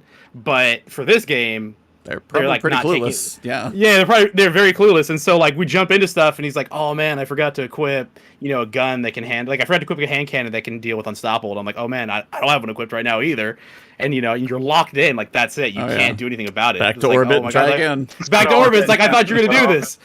And so it's a lot of that. It's a lot of coordination, which isn't a huge deal, but yeah, it definitely I think can get overwhelming if you're a new player and you're just trying to get into this, and if you're not trying to take it too seriously, but you still want to like maybe like not the highest level content, but like mid level high level content, you want to get in that. It tends to take a lot of time to approach it, but no, it's not too bad because it's very similar to Diablo. Like when you're doing high level Diablo, you're doing like greater rifts. You have enemies with tons of different affects on them or tons of different modifiers, and so I'm used to that and I see it, but it's a little bit different in an FPS scenario, right? It's a lot of like shoot, hide behind cover, shoot, hide behind cover, instead of like I'm used to just running straight through and just being that guy of just like I don't want to take cover, I want to be aggressive, because I play a lot of shooters that reward being aggressive, and this game does not do that.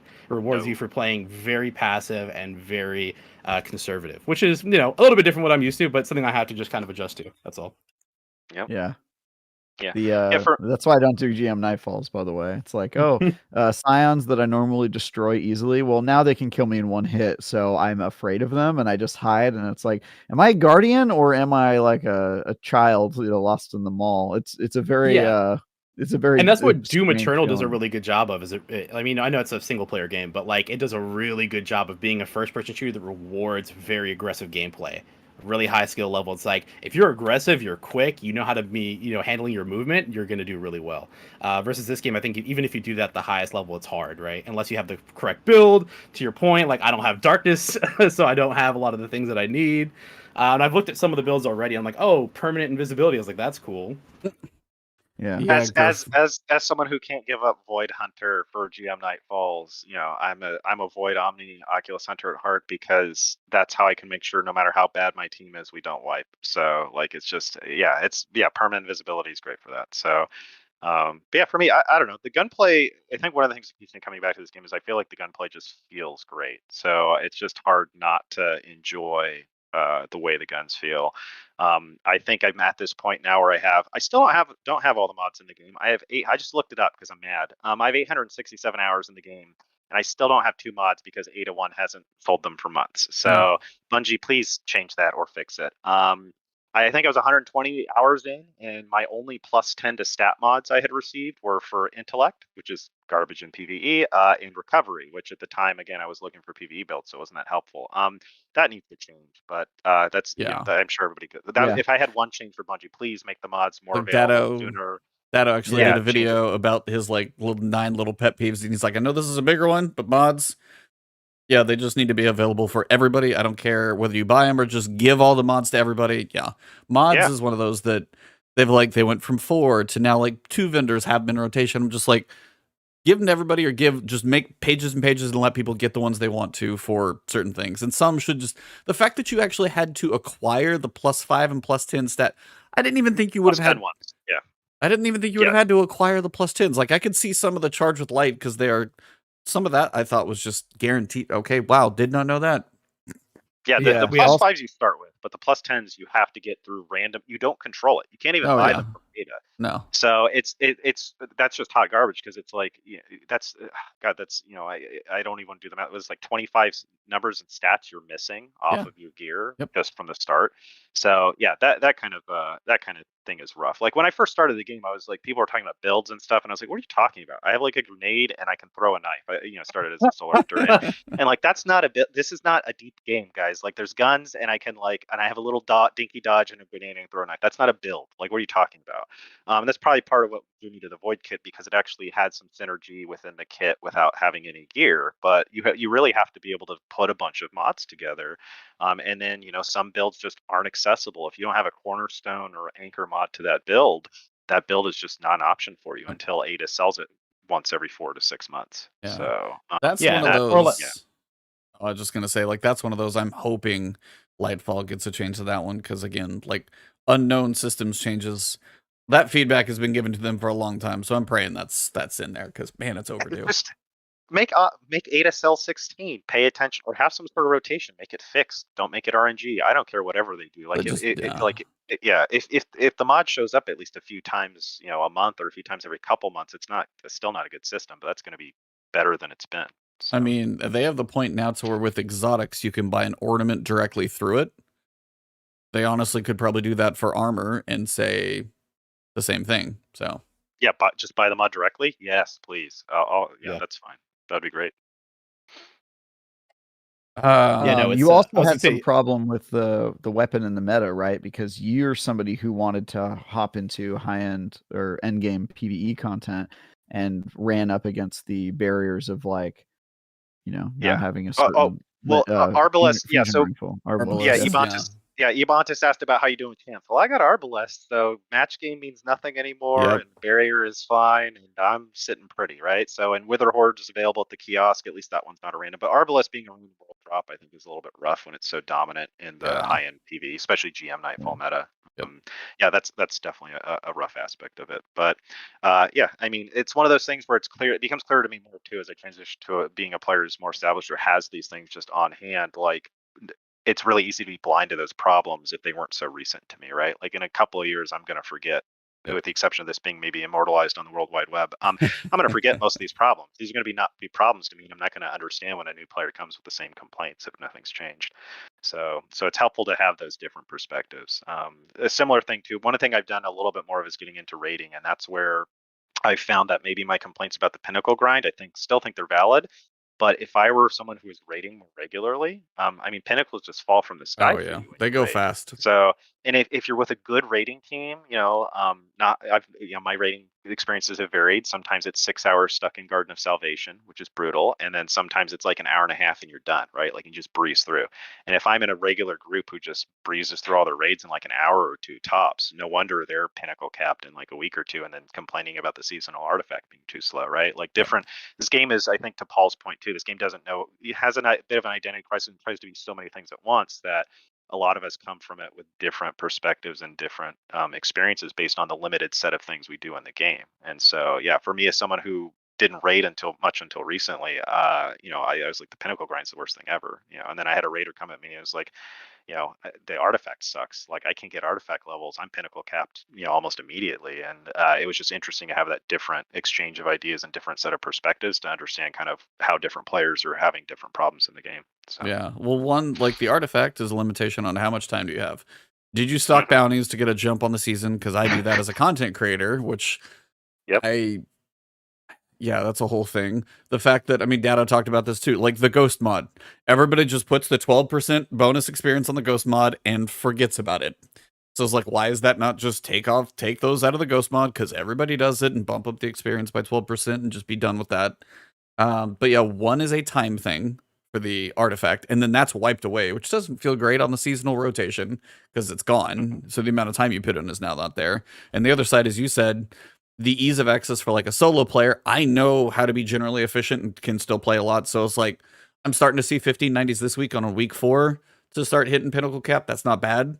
But for an average person, yeah, like if they have a group, cool, you can run through raids, just it's flowing, Pinnacles are all over the place. You probably got a group to go do like your Wellsprings and your 100k Nightfalls and your 100k missions and, do legend dares, and you can knock out like every Pinnacle. If you're a solo player, and that's what I do a lot of my content for, good luck. Because there's a lot that you miss, and it goes much, much slower. Yeah. 100%. So I wanted to ask Should you we talk guys about normal stuff? normal stuff. Like, What? what's normal stuff? What after Yeah. all that we've I talked don't have a about? barometer for normal. What are you since guys eating for 2020. dinner? What's going on? My wife is making chili, so I got that waiting when I'm done. Nice. That's not normal. You're wrong. Probably Um, Jack in the Box or Taco Bell. Ah, high quality. Really? Yeah. Really? Yeah. Wow. I'm looking forward to it. I I don't know forget which where of you live. I don't know which of He those li- is worse in my head. I think Jack in the Box is worse in my head. I would do. They both taste great. That's really motivation there. I'd say for me. So No, I meant going over All the week's, disposable income in the week. world, and his taco level is Taco Bell. Yeah. There's like How do you many. think he keeps that disposable income? How do you think Yeah. he has it all? Smart He man. lives cheap. Have I you count- seen his walls? There's nothing. He lives in a white Nothing. room. Right. I count my purchases and how many cheesy bean and rice burritos I could get instead. Well, you're not even getting Yeah. meat on there. You're just getting the bean and cheese, man. That's more for my wife. I think it's for her purchasing Okay, habits, fair. for her comparison, Yeah. because that's what she eats. She's a She's vegetarian. a I get vegetarian. products. So. There you go. No, Nice. Brandon's the kind of guy is like, what's his face? He's just like the dude from, see, I can't remember his name right now. Ron Swanson's like, let me get the meat tornado burrito. That's what he wants. There you go. Yeah, I do get that. Yeah, that is correct. I kid you not. Like the Brandon is the ultimate like volume over quality type guy. Like Oh, he give me shows up at 50 my crappy house- burritos versus one good one. Exactly. Yeah. Because he's But- trying to get his money's worth. He shows up at my house for RPGs, and he brings 2 giant Safeway Select brand like liters of soda because He's like, he they're would on rather sale. Yeah, they were on sale. It was They 50 cents, dude. Just get the normal Coke. It's the good. Don't do the. He's like, no, look, it was 76 cents per bottle, and if you divide that by milliliter, then I'm getting on average like 3% more. Like he equates it out, and I'm just sitting there like, oh my god, this guy like he just doesn't know. That's one of those. What is it? Oh, man. Not penny wise and pound foolish. It's the other way. Pennywise, pound foolish. No, yeah, that's it. Yeah, pennywise, pound foolish. I would say. Yeah. I would say that's I grew up poor, and so I make pennywise, pound foolish decisions all the Yeah. time. Yeah, so I grew up poor, and my response is to just like swag on poor childhood Travis as often as possible. I'm like, yo, I bet you wish you could have done this when you were a kid, buddy. Just look what I did. Wow. Bought a Past car USD, with you can do cash, it. homie. Yeah, I know. I get it though. There was a time where I was like, look, why am I going to get all this food when I can go to McDonald's and get 3 McChickens for $3? That's like the greatest thing ever. We'll see. Like That was broke college life. Yeah, I was like, there was for me, mine in college was like Applebee's, which isn't like amazing, but it's better than probably Wendy. No, but it was the idea that Applebee's had half price burgers, and an Applebee's Yeah. burger is going to be a lot better than a McDonald's burger.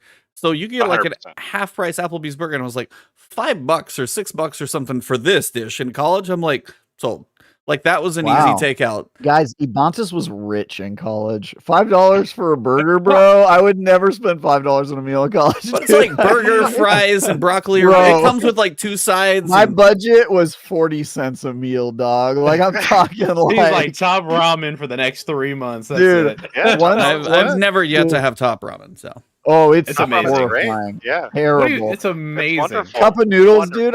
I tried eating cup of noodles Cup of as an noodles is adult, pretty bad. and it was like, ooh.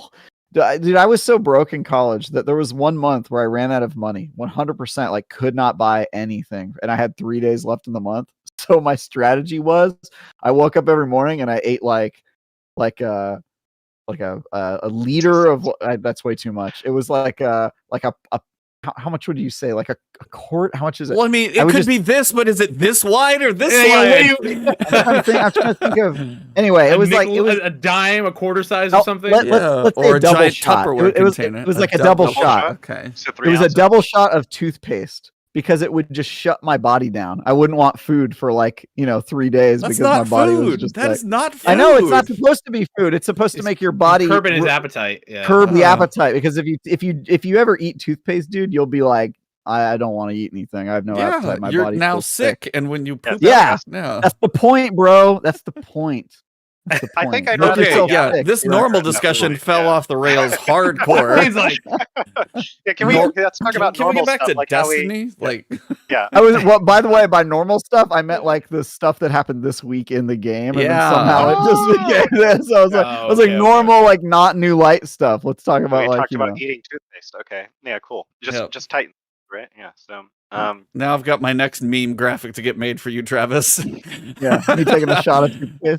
No, Bro, it's gonna be an entire bowl full of that stuff, and the empty tube is sitting next to it on the table. Bro, and be like, here's Travis's dinner for the night. I was so poor, dude. One time I went to like Olive Garden because they had like a lunch with like unlimited breadsticks and salads, and I literally ate until I felt like I was gonna die because I knew I wasn't gonna get any meals for like 4 days. So I was like, I'm just gonna sit here for like 3 hours and eat as much free, I paid the $10. I'm gonna eat as much as I can, and like basically died when I went home. I think I slept for like half a day. So yeah, dude, I was super poor.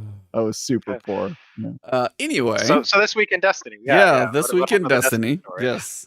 So we are in the last week of the Dawning, and we got a pretty sizable lore dump for this season, and Rasputin and Clovis, who's now shoved back to Europa, who's going to be a little mad at us, and all of these things. Since you guys have at least been playing for a little while, 4 weeks into Season of the Seraph versus 4 weeks into Season of Plunder. How would you guys compare the two? Oh, this is infinitely better to me, at least. I mean, Heist Battlegrounds is actually an engaging thing to do. Yeah. Playing it on Legends engaging. So it's actually decently challenging. Like I have to be conscious while I'm playing, and to make sure I don't completely die. It's just weird because you would have thought that Plunder would be doing better with having 2 different activities, but I think Expedition was such a garbage snooze fest that it was a non-activity, or just I hated it. And then I didn't need to do Catch Crash much, I think, because I constantly had the resources I needed. So Catch Crash was fun, but Expedition was garbage. And this, I'm interested in the Warmind and Rasputin. I feel like the storyline is a lot more interesting and engaging generally. And it's weird because I said at the beginning of Season of Plunder that like I'm not a guy who's into pirate things. It's not my thing. I don't really get it. It's not for me. But I actually liked Season of Plunder. Looked promising at the start. It was like 4 pirates. Actually, this looks cool to me. I enjoy it. And it might have just been because I did Catch Crash for the first time and was like, oh, this is neat. This will be fun on Master. And then it just didn't go anywhere. Also, I don't know, like I feel like we're contributing towards what's going on in the story events, not to knock Season of the Plunder too hard, but it felt like we did several weeks of grabbing treasures of these relics, and then some guy ran off, didn't tell us what he was doing. Mithrax or Mithrax ran off and did something that probably should have been a conversation with anyone. Like, hey, how about this darkness energy dude? Should we actually use it? Maybe we should just quarantine this because you wore a necklace made out of a piece of him and became a crazy, butchering, genocidal jerk. Maybe don't get involved with it. Also, you just found out about this curse of Nezarec with your daughter that kills someone if something, or does something horrible if you use any of this. And then he went and made tea, right? Like, I don't mind being the eternal errand boy of Destiny. That's what your character is going to be. But like, could we have helped make the tea? Could we have known the tea was happening? Could it have not just been I'm sure that was, I don't know if Paul was up on the story at that point, but you guys were mentioning the series of like cinematics. Like, I can't imagine someone who wasn't following along. But even if you were, like, all of a sudden there's just tea, and you're like, what? Why? Like, how did this have any Nez connection Cafe? Brewed down into the. Dude, that was that scene, I think, was a shock to people who even were fully caught up on the story, because we were like, wait, what? Tea? He made tea out of evil and he's feeding it to one of our most powerful allies? Yeah. Why? And we woke him up. That sounds like a bad idea. Is this going to do anything? Like, Mithrax went through this weird, crazy ritual that nobody's supposed to do because you may not come out of it in great shape. He seems okay, and then somehow distills the tea. Then we give it to the guy who was taken over by Savathun. We don't know if this Nez Cafe is going to mess with Osiris at some point. But yeah, all this just cool happened, and Osiris, and I will say the one redeeming moment about that, though, is the fact that Osiris and Saint finally got their loving embrace that was like literally 2 years overdue. Right. So that was long overdue. He got a drink of tea, but that wasn't what he was thirsty for. Oh my God. Paul noted. Yeah. Nice. Well, no, and if you read some of the lore, you got but that's the thing. We didn't see any of that in the season, right? Like, they have all those hollow discussions they have, and they did nothing in the game in that season to show the connection. Because my understanding is that Mithrax and Saint 14 are actually really good friends, and that's probably part of what motivated Mithrax to really do this for Saint 14. And we barely got one piece of dialogue about Saint 14 being like sad to Ido or whatever about how Osiris is unconscious and he'll pull through. But you don't, like, the deep friendship between Mithrax and Saint 14 is in a bunch of written stuff that you don't see in the season. So so it makes even less sense. Like he ran off and made T for who and why? And this It feels was like in a previous yeah. season, Brandon. There was a previous Oh, cutscene okay. about Well, like how Mithrax feared Saint 14 and then found out he's okay. actually Well, a there good we go. guy So and whatever. so Yeah. so new light moment. Who? There you go. So Yeah. yeah. So where I don't have that, but yeah, no. This season everything seems pretty coherent and put together and like very germane to the main plot. And you know, uh it's all enjoyable, and so far it feels like what we're doing contributes to what's going on. Who knows? Maybe they'll pull another weird thing with the cinematic at the end, like the T. I don't know what the version of this season's version of the T will be, but aside from that, it's yeah, it's enjoyable. Hey, yeah, activities are fun, and it also doesn't feel like it takes up too much of my time to do. I don't know, so like I Yeah, don't. it's God. not. Yeah, there's not like It's 50. respecting your time a little bit more this season. Not 50 Unless you're ruffians to go after or anything like that. I think. Yeah, that yeah. wasn't mandatory though. Nobody Okay, was, well, I there- didn't do it. Well, okay. What was no? There were 50 champions one week. If you didn't do like catch crafts on the higher Remember, difficulty, and I laughed and logged off. yeah, I do remember that. Well, no, I just did a master catch crash run and it was fine. I think that was the issue. Everybody got alarmist and didn't See? realize, and it's lack of You're- transparency with Destiny again. You're an Yeah. idiot, Brandon. This is part of being a kindergarten, is that you don't understand that when Bungie gives you ridiculous quest like that, kill 50 champions, you simply laugh, you turn off your console, and then when you log off on a couple hours later, they have auto completed it patched it. because Yeah, they completed it for patched you, it yeah. out. Hey, It's the you know what, correct at least order of operations. yeah, at least they were responsive. I mean, but like no, single master catch crash solved it. It's just I mean, there's so one thing I will mention, not to rant too much as a new light, but even still, and even as a coming out of new light status, the transparency in terms of mechanics and explanations of things, like we should not be having to rely on community insights to know how long the timers for certain mods and perks last. Yup. That's garbage. That should be in game. Like that is ridiculous. So And on the especially same point, shouldn't we also not be relying on third-party API apps to do some stuff in Probably. game? Maybe there's Probably. a loophole there. I mean, what would happen if the API failed and the entire Bungie staff was on vacation during that time? Well, it's like What it's would not happen? obvious. I mean, even that's what I was trying to kind of work my Yeah. way into this discussion point. At some We point, just- you teed it up for me perfectly. No, not even the API. I'll get to the API a little later. I Yeah. wanted to ask you guys about literally what it is like as a somewhat newer player for you, brand new, and then I know you're kind of coming back.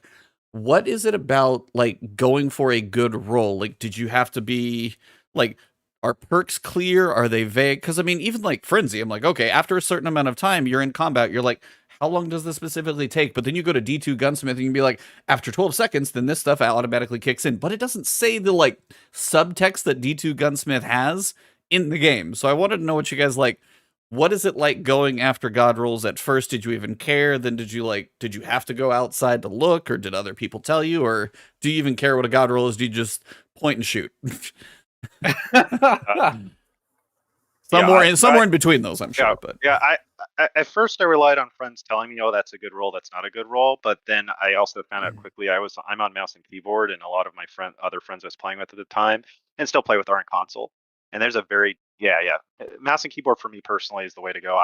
Although I'm an old man, I have old man hands and I can't aim anyway. But if they stand still in PvE, great. If it's PvP, it's another story. But I eventually just started doing my own research, and then it got even to the point to where like I use 3 different third-party websites to like evaluate perks. Eventually, I figure out what I know what the god roll is, or the top 2 perks in each column is that I want, and then I kind of have it in my brain and I can quickly figure it out in Shard and whatnot. So. And then of course, I mean that means my vault space has also exploded as I've kept things and speculative things, and now I'm sure Travis probably his vault probably looks like a sociopath. he probably has like tumbleweeds in his vault. There's nothing in there. My vault is a couple things that I haven't gotten around to deleting yet. Oh, that's disgusting. Yeah, that's so weird. It's fantastic. Yeah. Don't worry, it's liberating. I have You don't need a vault. 610 out of 600 in my vault, so believe me, I'm the other guy. Yeah. So. Yeah, so I try to keep it around 550, and then it bloats up to 590, and then I try to trim it down again. So I'm using like 3 or 4 different party resources, and then of course I follow a lot of the content creators. I will say, it's great to have content creators for this game because Bungie's lack of transparency means they can teach us stuff. Like, I mean, who would know how shotguns work if we didn't have like Gerda's, hour-long like shotgun exploration video, and then the follow-up he recently did. So, or a lot of the content creators, they do gun reviews, and then you can kind of listen to them and see I can rely on their experience, because I cannot play as much as I play it, probably way too much. I don't have the time to play this as a full-time job. So when all you lovely content creators play the game for me and give me recommendations and tell me about how things actually work, then that's really helpful to me to make quick decisions. So I will say I'm not someone who likes to chase god rolls. I hate random rolling. I love the crafting system. I maybe don't like having to get 5 patterns all the time, and sometimes that's a little bit too slow. Or the drop rates are garbage. Like I think we were talking this last week in this chat about Deepstone Crypt having like a 3% red border drop rate. Really low. I've heard really bad numbers in there.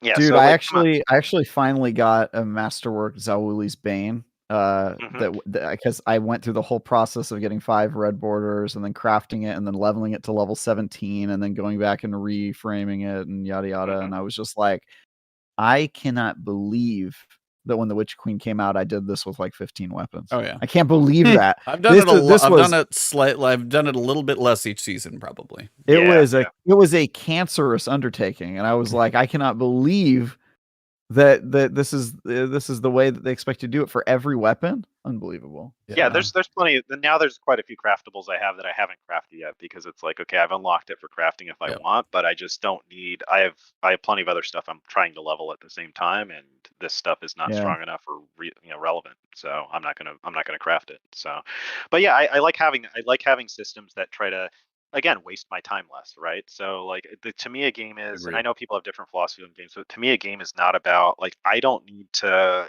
have a god roll that takes hundreds of hours to chase so I can show it off to show how good I am because I spent 100 hours 200 hours of my life chasing it.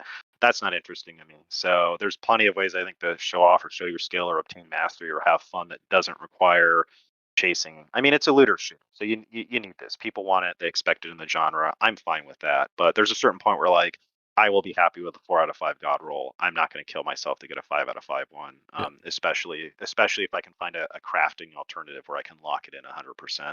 So yeah. Oh, what about you with your experience in Diablo? Because we all know going for god rolls in that game is a whole different animal. Hell. Like, yeah, so it's like, I'm kind of curious, Awful. where do you find the balance of crafting and RNG in Destiny? How's it treating you? It's been fine. It's a lot easier, like to your point, than like Diablo 3, like trying to chase those like ancient stats on all that stuff and trying to like min-max every single. That is horrible. I don't do that anymore, thank God. But in this game, honestly, I haven't even chased after a god roll yet. I'm kind of just relying on friends to tell me, like, is that a good stat? Is those good rolls? I think I'll probably get into it eventually. Like, I'm still very much, I mean, even though I'm 80 hours into the game, I still feel like I'm very much on the surface, right? Like, I'm not really experiencing everything I can at the highest level. I think once I start attempting to do so, then I'll find myself a lot more engaged in the crafting system and like, trying to find those right rolls for all of the gear that I got. Because I don't even have the right specs, let alone gear. Like, I don't even know what spec to roll yet for my hunter. I'm still kind of just floating around with whatever people tell me to do. They're like, oh, just equip these abilities. It should be good. Have fun. Because I look online, like to Brandon's point, like there's so many resources for places to find information. With some other games, like it's usually like 1 or 2 main resources and that's it. But with this game, I feel like there's 10 different YouTubers, just like 4 or 5 different websites. It's like you can check Reddit, like it's everywhere, right? Yeah, there's a lot of help outside of the game, as you guys have both mentioned specifically, but in the game also, it's like some will probably feel a little bit better. Now, here's a question, because does armor mean much to either of you? Yeah. I mean, I've been trying to get slightly better stats on it, but it's huge to me. So I'm aware of how the stat buckets work and trying to min max that. I feel like as a hunter, it's kind of obnoxious because I like mobility, and the other classes I feel like can ditch mobility. So it's a little bit rough when it would be nice to have mobility, resilience, and recovery, and you're just not going to get that.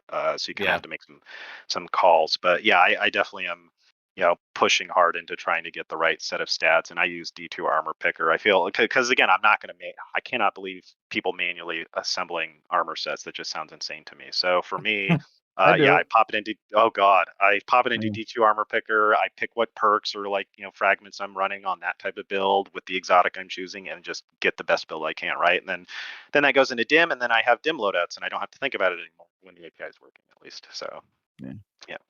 Well, one of the advantages of making a weekly Zur video is the armor good stats roll thing, is that you get a chance to reevaluate your loadouts a lot. So yeah, I'm sure, Paul, you're I'm actually kind of more on your camp, Paul, which is that like I have decent loadouts, but I try not to freak out over it because I'm a PvP guy.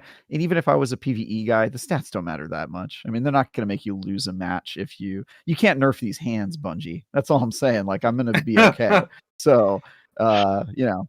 So But I, Paul, yeah, what's your relationship? she's like, with it? I'm curious because I'm at a point with armor, and you guys are obviously not at the same level that I am. But for once you get enough like resources and golf balls and prisms, like when you get to a point where like class items, once I literally have like one infused up to max level, I never need to see a class item drop, blue, legendary, or otherwise, because one, there are no exotics, and then two, if I've got one at 10 energy, I literally don't need them. I have 4 class items: one solar, one arc, one void, and one stasis. I literally never need to see a class item again. Now I know you guys are working on acquiring mods. My biggest thing is once you get like, now I'm starting to get the resilience recovery, high discipline, some strength, like get those mid 60 stat rolls. Like I'm at the point where I'm getting those and I'm just like, most armor is like delete, delete, delete, delete, delete, delete. I delete more armor because whether it's legendary or blue, it may as well be the same thing because I just most of the time don't need it. Weapons, at least with perks, they're making new perks, and just I'm kind of at the point where armor, I think, hopefully might get a little refresh in Nightfall, just because I feel for me, I'm, not much is going to change, but for you guys, I mean, there's a long ways to go. So again, way too much playtime, more of the large, probably bigger portion of the bell curve has a lot more to do in the armor department. So that's kind of always a nice perspective to get. No, So most how's the definitely. API treating you? When it works, it's great. So Okay, here's the question. How long did it take you guys to figure out about something like, say, Destiny Item Manager? Or did your friends tell you, go here go here now? I don't even have it. You don't use Dim I or use any? no Nope. I haven't even touched that yet. How many characters do you have? Just one? One. Okay, That's it. that helps. That helps, yeah. So if you put something in the vault and you need that, and you're like, hey, that grenade launcher's in there, you got to go to the tower or the helm, go to the vault, pick it up, swap it out, and then go back to whatever you were doing. Yep, that's what I do. In the meantime, that's it. When I say I'm casual, I'm super casual. I play a lot of the games really intensely, so when I picked this up, it was literally designed to be like, I'm playing with friends, having a good time. That's how I'm kind of approaching it. I'm going to fault your friends because they should have told you about Dim to at least make your casual life a little easier. Because honestly, if you're sitting there and you're playing, you're like, hey, here's this thing. Oh, you need this weapon. You need to fly back to the tower. Well, here's this thing, so you don't have to do that. I'm just blaming your friends at this point. Like, if you have friends that you play with, ask them if they use it. And if they don't, then I have questions if they've played for a while. But Of course. Most of my friends are new, but there's like 2 of them that played for a while, so I'll definitely ask them. Please ask them if they know what Dim is, or Ishtar Collective, or any inventory management. If they say no, one of you guys please help them. But for you, my friends from the outset were like, use the official app, and I was like, I don't want another app on my phone. I just hate having all these apps on my phone. But I caved in and eventually started using it, and that was fine. And then I started learning about things like D2 Armor Picker, and then I think Destiny recipes to like clean my vault, because I am a hoarder. So I have to clear my vault out. I've been to his house. Yeah. He's it's a style, man. Wading through newspapers from the past 30 years. Yeah. So I don't think my wife would allow that, even if I wanted. But and then I found Destiny Item Manager, and having the loadouts and being able to just click a button and swap a loadout is beautiful. Being able to grab bounties, I can't imagine, like, there's bounties we just haven't been grabbing when I've been playing with friends during this week, where it's like, we're not going to fly to the throne world to pick up Witch Queen bounties, even if they'd be relevant to the activity we're doing. Like, if we can't do that on our phone or on an app, then that's we'll just give up on those. So it's nice to have all those tools. It would be nice if some of them were integrated in the game. But I think the more important thing for the game is just tell us the actual numbers behind things. Yeah, so like you can't evaluate Frenzy if you don't know how long it takes to get up and running, right? So that's just a big, or how long it falls off, or what the damage bonus is. Do we even know? Does the game even tell you the percentage? I don't think it does for kill clip, right? Like, it doesn't tell you how much of a damage boost kill clip gets. Most of the mods don't tell you any of the percentages and how much to increase it. Like, improves airborne accuracy. Yeah, and then it's funny how it's funny how like impact is meaningless, except maybe on swords and fusion rifles, and then fusion rifles get a weird thing where if you choose the wrong set of perk combinations, you actually made the gun worse. So Is it Zen Moment that no one knows how it works? Oh, There's that's the vague perk one. right Yeah, now. no Zen moments. Yeah. The one's Yeah. been rewritten a couple times too. It's Yeah, and so it's people a are like, "Wait, little- what does that actually do?" We're not really sure yet. Yeah. So. No, Yep. that's a very, very fair statement as to what just a little more. And I guess I wonder from a UI perspective if they're trying to keep things cleaner. If you're looking at a UI and you look, cursor over a perk and you see, hey, after a kill you reload and you get more damage, but then it's like if it's Rampage, for example, after 1 kill it's this percent, after 2 kills it's this percent, after 3 kills it's this percent. And if you're playing on, say a 48-inch TV on a console or something, you were playing on a PS4 and you didn't have like the highest resolution or something like that, then all of a sudden it gets too jumbled. I wonder those things, but at this point I'm just kind of like, maybe an option in like gameplay would be like show, detailed tooltips. Yeah. You can clean up the UI or you can show more, because yeah, I mean, that's when, as you said, you go to YouTubers to see like, is this good? Is this worthwhile? What are the new perks of the season? We've got Cascade Point, and you're like, all right, how long does that last? And then it switches over, but it's not very long. It might be a second that you get to fire faster, so it's good on this gun, but not on this gun. But as you said, you can't really figure it out until you go wandering around the internet. Yep. Yeah. So, yeah, and some of that's experimentation that, in all fairness, like I'm going to just let someone else do it instead of me doing, because there's no way to evaluate it without actually trying it. But in other cases, it's just a straight matter of like, if I had the raw numbers, I'd have an easier time just mathing it out or just really making a direct comparison. So, Yeah. Oh no, what were you going to say? I was gonna say, well, it's almost 6, so should we start outroing these homies? I just wanted to ask one last question. Sure. So from your experiences of Destiny, whether it be from Beyond Light and then coming back now, or the months that you've put in the last 6 months, what is something that has been a very high moment for you? Just like, one of your favorite moments that you've had. And then also on the other side, what has been a low moment in your current experience in Destiny as a relatively new player? Like, what's been a moment that you're like, hell yeah, I'm coming back tomorrow? What's the other one where you're like, I'm just going to throw the controller, but I'm going to leave now? Like, you probably got both sides, so I'm curious what they are. yeah, mine are, even though I haven't done a ton of raiding, mine are probably in raids. I think one was when my real life group of friends, who many of them are very casual and don't play very much, managing to get them through Deepstone Crypt. Because I just think that's a fun raid with a lot of, like, it's very mechanics oriented, but it's not too hard either. So that was just really fun to get them through that, because it was I've had plenty of other groups where it's really easy. That group was, we had some struggles with some of us, and but you eventually get through, and it's fun. It's just fun having good, triumphant moments together with friends, right? That's like what a lot of video gaming is. That's what a lot of multiplayer video gaming is. So that was awesome. A low point probably was finishing Garden of Salvation after that nightmare 6-hour run. We had some guy who has access to API. The API was up, of course, and was able to see that we were in there for like almost 6 hours, came in and basically like solo carried us through the last boss. Like literally just could have done it by himself probably. And we were just like his fingers on his hand doing the things as he told us to do them. And we instantly cleared that. And then we get to the point where I'm picking up Divinity, but I'm at step 3 of 4 on the quest, because I was told that you could do the raid at step 3 out of 4, and step 4 was in the raid. And after doing all the puzzles and doing a full run, yeah, that was the only time, I think, the only time in playing Destiny, and maybe one of the only times in playing video games in the past several years, that I've ever like very quickly just logged off. I said bye. I was polite as possible. I was super thankful to the guy who like carried us through, because he was just some sort of, he had like 1,500 Garden of Salvation clears or something. I don't Jeez. know. They're called Sherpas. Yeah, they do They're nothing but crazy, dude. Yeah, They're this guy's- crazy. this We've actually guy's had a crazy. few on the show, and all they do is they just do the same raids, and they love just leading groups. It's just their thing. So Crazy. he's amazing. So all the shout outs to him. And then at the same time, like, yeah, as soon as I said thanks and it was polite, I was just like, I'm not playing for the rest of it.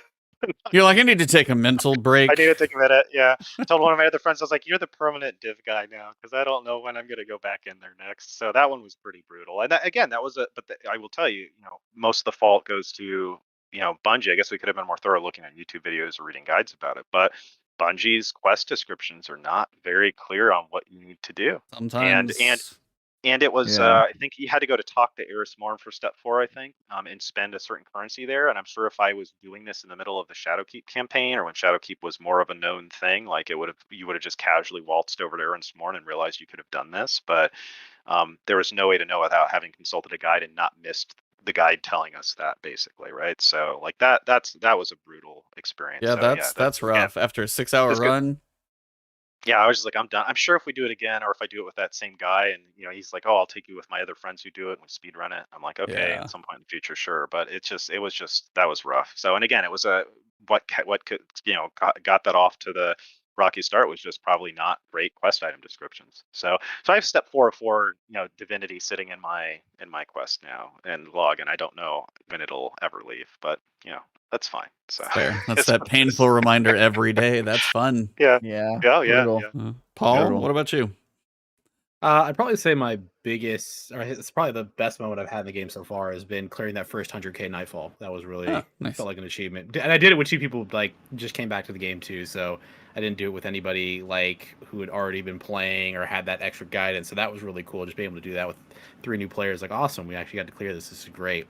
That was probably one of the most impactful things. That, and there's been some PvP moments and just like moments out in the world, like little moments, right? Like you're playing with your friends and something crazy happens out in the world. It's just funny. Like someone gets killed by, physics I don't know, in just general. like something so stupid. Yeah, something stupid, right? And then they ragdoll across the screen. That's just always funny. I always love stuff like that. Always makes the game fun. Worst moments have probably just been grinding out those Dares of Eternity. Oh my god, I remember there's one day. Oh my god. I was like, I'd probably been like 7 or 8 in, and I was like, I could feel my eyes glazing. I could feel myself falling asleep. Like, why am I still doing this?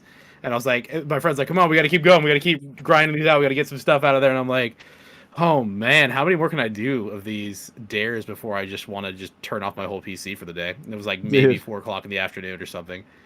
Dude, next time just come over to my place. We'll do it together, and we can just raise the game. Just hate on it the whole time. That's always a good way to do it. Yeah. But yeah, I think the part that always gets me is like the monotony of some components of the game. It's like it can turn into, like, again, the hamster wheel, that endless grind, the carrot in front of you. That aspect, I think, like a lot of like games as a service games have done recently, which is they don't respect your time. They're trying to keep you in the game as long as possible, and the way that they can approach that is by making everything as grindy as possible. And I feel like that happens sometimes. I'm not saying Destiny's the worst culprit by any means, but there's definitely aspects where it feels like it's some of the worst grind I've ever felt in my life. Yep. Yeah. That's pretty legit. Like, those are both. Yeah, I mean, 6 hours into a raid and then seeing that the quest step wasn't quite right. That is a brutal one, and still sitting there as a reminder is probably almost making it worse every day. But you can always delete it. Yeah, you can delete it. No. And you can delete it and pick it back up. You can delete it and pick it back up. Cost. Yeah. Cost. Yeah, it's just sitting there. Yeah, that's one of those. You should just LFG a group, like see if there's one out there. Just like, I gotta get it out of my inventory. But no, I mean, yeah, that's, I think, why Expedition last season drug this season down, because as you both, one, if not both of you guys said, Catch Crash was actually pretty fun. Kind of felt like this season's, Heist Battlegrounds without the difficulty, but still a little more variety, cool stuff going on, stuff to kill you, had to kind of be awake. And then Expedition was so much not. And that's kind of the thing, is when you get into that rotation of like wanting to do so much of one thing for whatever reason, whether you're grinding out reputation, which, believe me, I've done that when reputation's boosted, or anything. When you get to the point where your eyes glaze over, you're like, yep. maybe time to mix it up, take a break, whatever it may be. But I would probably say, in summation, a little more clarity on quests, a little more clarity on perks, a little more just clarity in the game. Have the option to turn on all the text. You can have it off, but have the option to turn a lot of the detail on that is not in the game, that is in the API, because all the websites find it, but it should be in the game.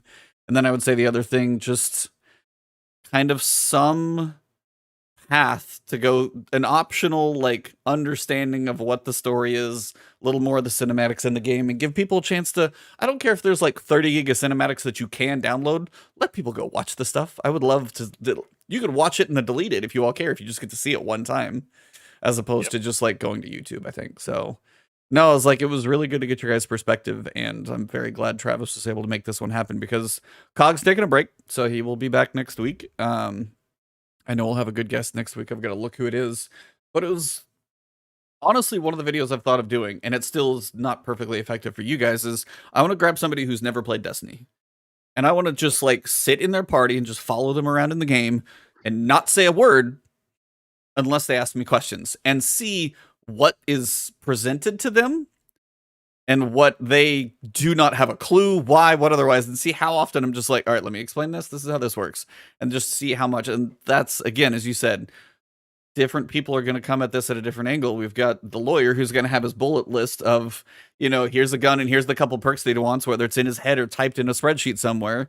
And then Paul's taking. He does make spreadsheets, by the way. I 100% believe that. If not, I'd be surprised. Can you see his white walls? It's covered in them. So, and then Paul on the other side is taking a little slower, not trying to dive too deep, just enjoying a little casual, feel-good shooter with abilities and space opera fun. And to get both of those perspectives was actually perfect. So the fact that you guys were kind of coming at it from different angles of, for one, obsessiveness, and two, how serious you take it all was actually a great perspective tonight. So I wanted to thank you both for coming. Oh yeah, Awesome. thanks for having us. Thanks for having us. Thanks, Well- guys. I'll cook you dinner next time you're over. Well, Tomorrow. I was going to say, as we wrap up, I don't know if you guys are content creators, streamers, just do goofy things on Twitter like Travis. But if you guys want to kind of go around the circle and tell everybody where to find you, and shout out to the 49ers shirt. Yes. Yeah. Yeah. We're all Bang, bang, 49ers Niner gang. fans You know how we over do here. Yeah. Yeah. Sorry if there's any Cowboys fans in the audience. My wife's in the other room, so. Yeah. So actually, what's funny about this is our show has one person in Texas, one person in New York, and me in San Francisco. We're all 49ers fans. Yeah. Wow. That is Yeah. pretty Just sick. bizarrely, and they were not born or lived in SF. They just happened to be 49ers. I lived in fans. And so Sacramento when I became aware of football, so that was Yeah, why yeah. for me. But him, Cog is like some random reason. Cog or was he just like, well, he's being he like contrarian kind or of think something? when Yeah. no, I think when he. Well, because he's a Mets fan up in New York anyway, so he's obviously going to be against. But he's Is like, he Jerry wasn't good. Rice? What was that, right? Yeah, it was like Or something Jerry like that. Rice, and then Steve Yeah. Young was one, and he's also just like the colors of red and gold like hooked him. So it was like a Nice. couple random things kind of like that. So But yeah, as soon as we found that out, we're like, we have a show. We're Yeah. all Niners fans. That's what Yeah, matters. that was at least we're not Eagles fans. Yeah, well, they're doing well this year. We'll see how they do. So Go ahead. Give your shout outs. Paul, go first. Where can people find you? You could follow me on Twitter. I don't really do much on there. I'm probably gonna start ramping that up though. I did stream quite frequently up until maybe half of this year, but starting in January, I'm gonna start streaming pretty frequently again. Same handle, DrdjFunk on Twitch. I'll be doing that pretty consistently, probably 4 times a week. So definitely come check out the stream. Like I said, first week of January. I haven't decided the first date yet though. I pop in his Twitch channel comments sometimes to just make fun of his rubbish gameplay. So This is true. yeah, recommend other people do that too. Just be toxic in his channel. 100%. Get me riled up. It makes the stream much more fun. Indeed. Brandon, where can people find you? Yeah. I think you've got my Twitter handle up. It's BV Strack. You can also find me. I do a lot of work with the California Constitution Center. It's probably easier to Google that than it is to Google my name. But I'm Brandon Strassner, and again, if you look at the work of the California Constitution Center, I author a lot of pieces for them, and you'll probably find me if there's something that's a California constitutional issue. I've probably commented on it, blogged about it, written a law review article on it, or something along those lines. So that's mostly where you'll find me. Not much in the video game space, but I do enjoy them in my off time. So glad to be here. And he helps me with reviews, as both of them have. yes, okay. Yeah. Brandon helped Fun me to play with. games in advance. Yeah, he helped me with Ghostbusters. Paul helped me with Gotham Knights. He got to hate on that game. Sorry, with me, Paul. so I know Yeah. it was not great. I mean, here's the thing: is if you were lining up for one of those games, wouldn't you say yes to Gotham Knights more eagerly? But then he ended up getting the worst game. You never know what you're gonna get with me when I invite you to help me Roll with the review. dice. So they're great guys. Thank you guys both for coming on. You can follow me on Twitter at TyGuyTravis. You can read all of my articles, reviews, previews on IGN.com, and you can watch me every Sunday on the Bitcast show at 8 a.m. Pacific. Ebontis, take it away. Yeah, for me, so just still making guides on Destiny anywhere I can find something. Plenty of new people stuff. There's always something. I always wonder every season if I should make a how to reach max level guide, and I definitely will be doing that in Nightfall, I can guarantee you, because there's just enough stuff out there that it does always seem to be relevant. But other than that, yeah, just kind of seeing where the story takes us in this one and playing whatever variety I can squeeze in the off time. But yeah, YouTube, Twitter, Twitch, pretty much all of the places. If you guys are going to GCX in 2023, I want you guys to start stocking up your toothpaste now, because I want everybody to give Travis some toothpaste at GCX. I will chug it. So that'll be a fun joke to fill Cog in on next week. But Gentlemen, Paul, thank you very much for joining us. And then now I'm blanking on your name. I did this to both of you guys. Brandon, that's Brandon, fine. But yeah. Yeah. I'm sitting here staring at the wrong. None of your tags are in any way related to your name. So I'm like, Dr. Nope. DJ. BVS is probably closer because it's the B, but outside of that, so. Yep, that's all you got. That's the only one. Yeah. Chat, you guys have been on fire today. Thank you very much. And for all of you guys, Happy New Year. Hopefully you guys have a safe and happy New Year. Don't get too crazy. You definitely want to see January 1st. So enjoy your evenings, enjoy your weekends, and we will see you guys next week. But for this episode, it has been The last Last word. word. The last word. Damn, I came in early.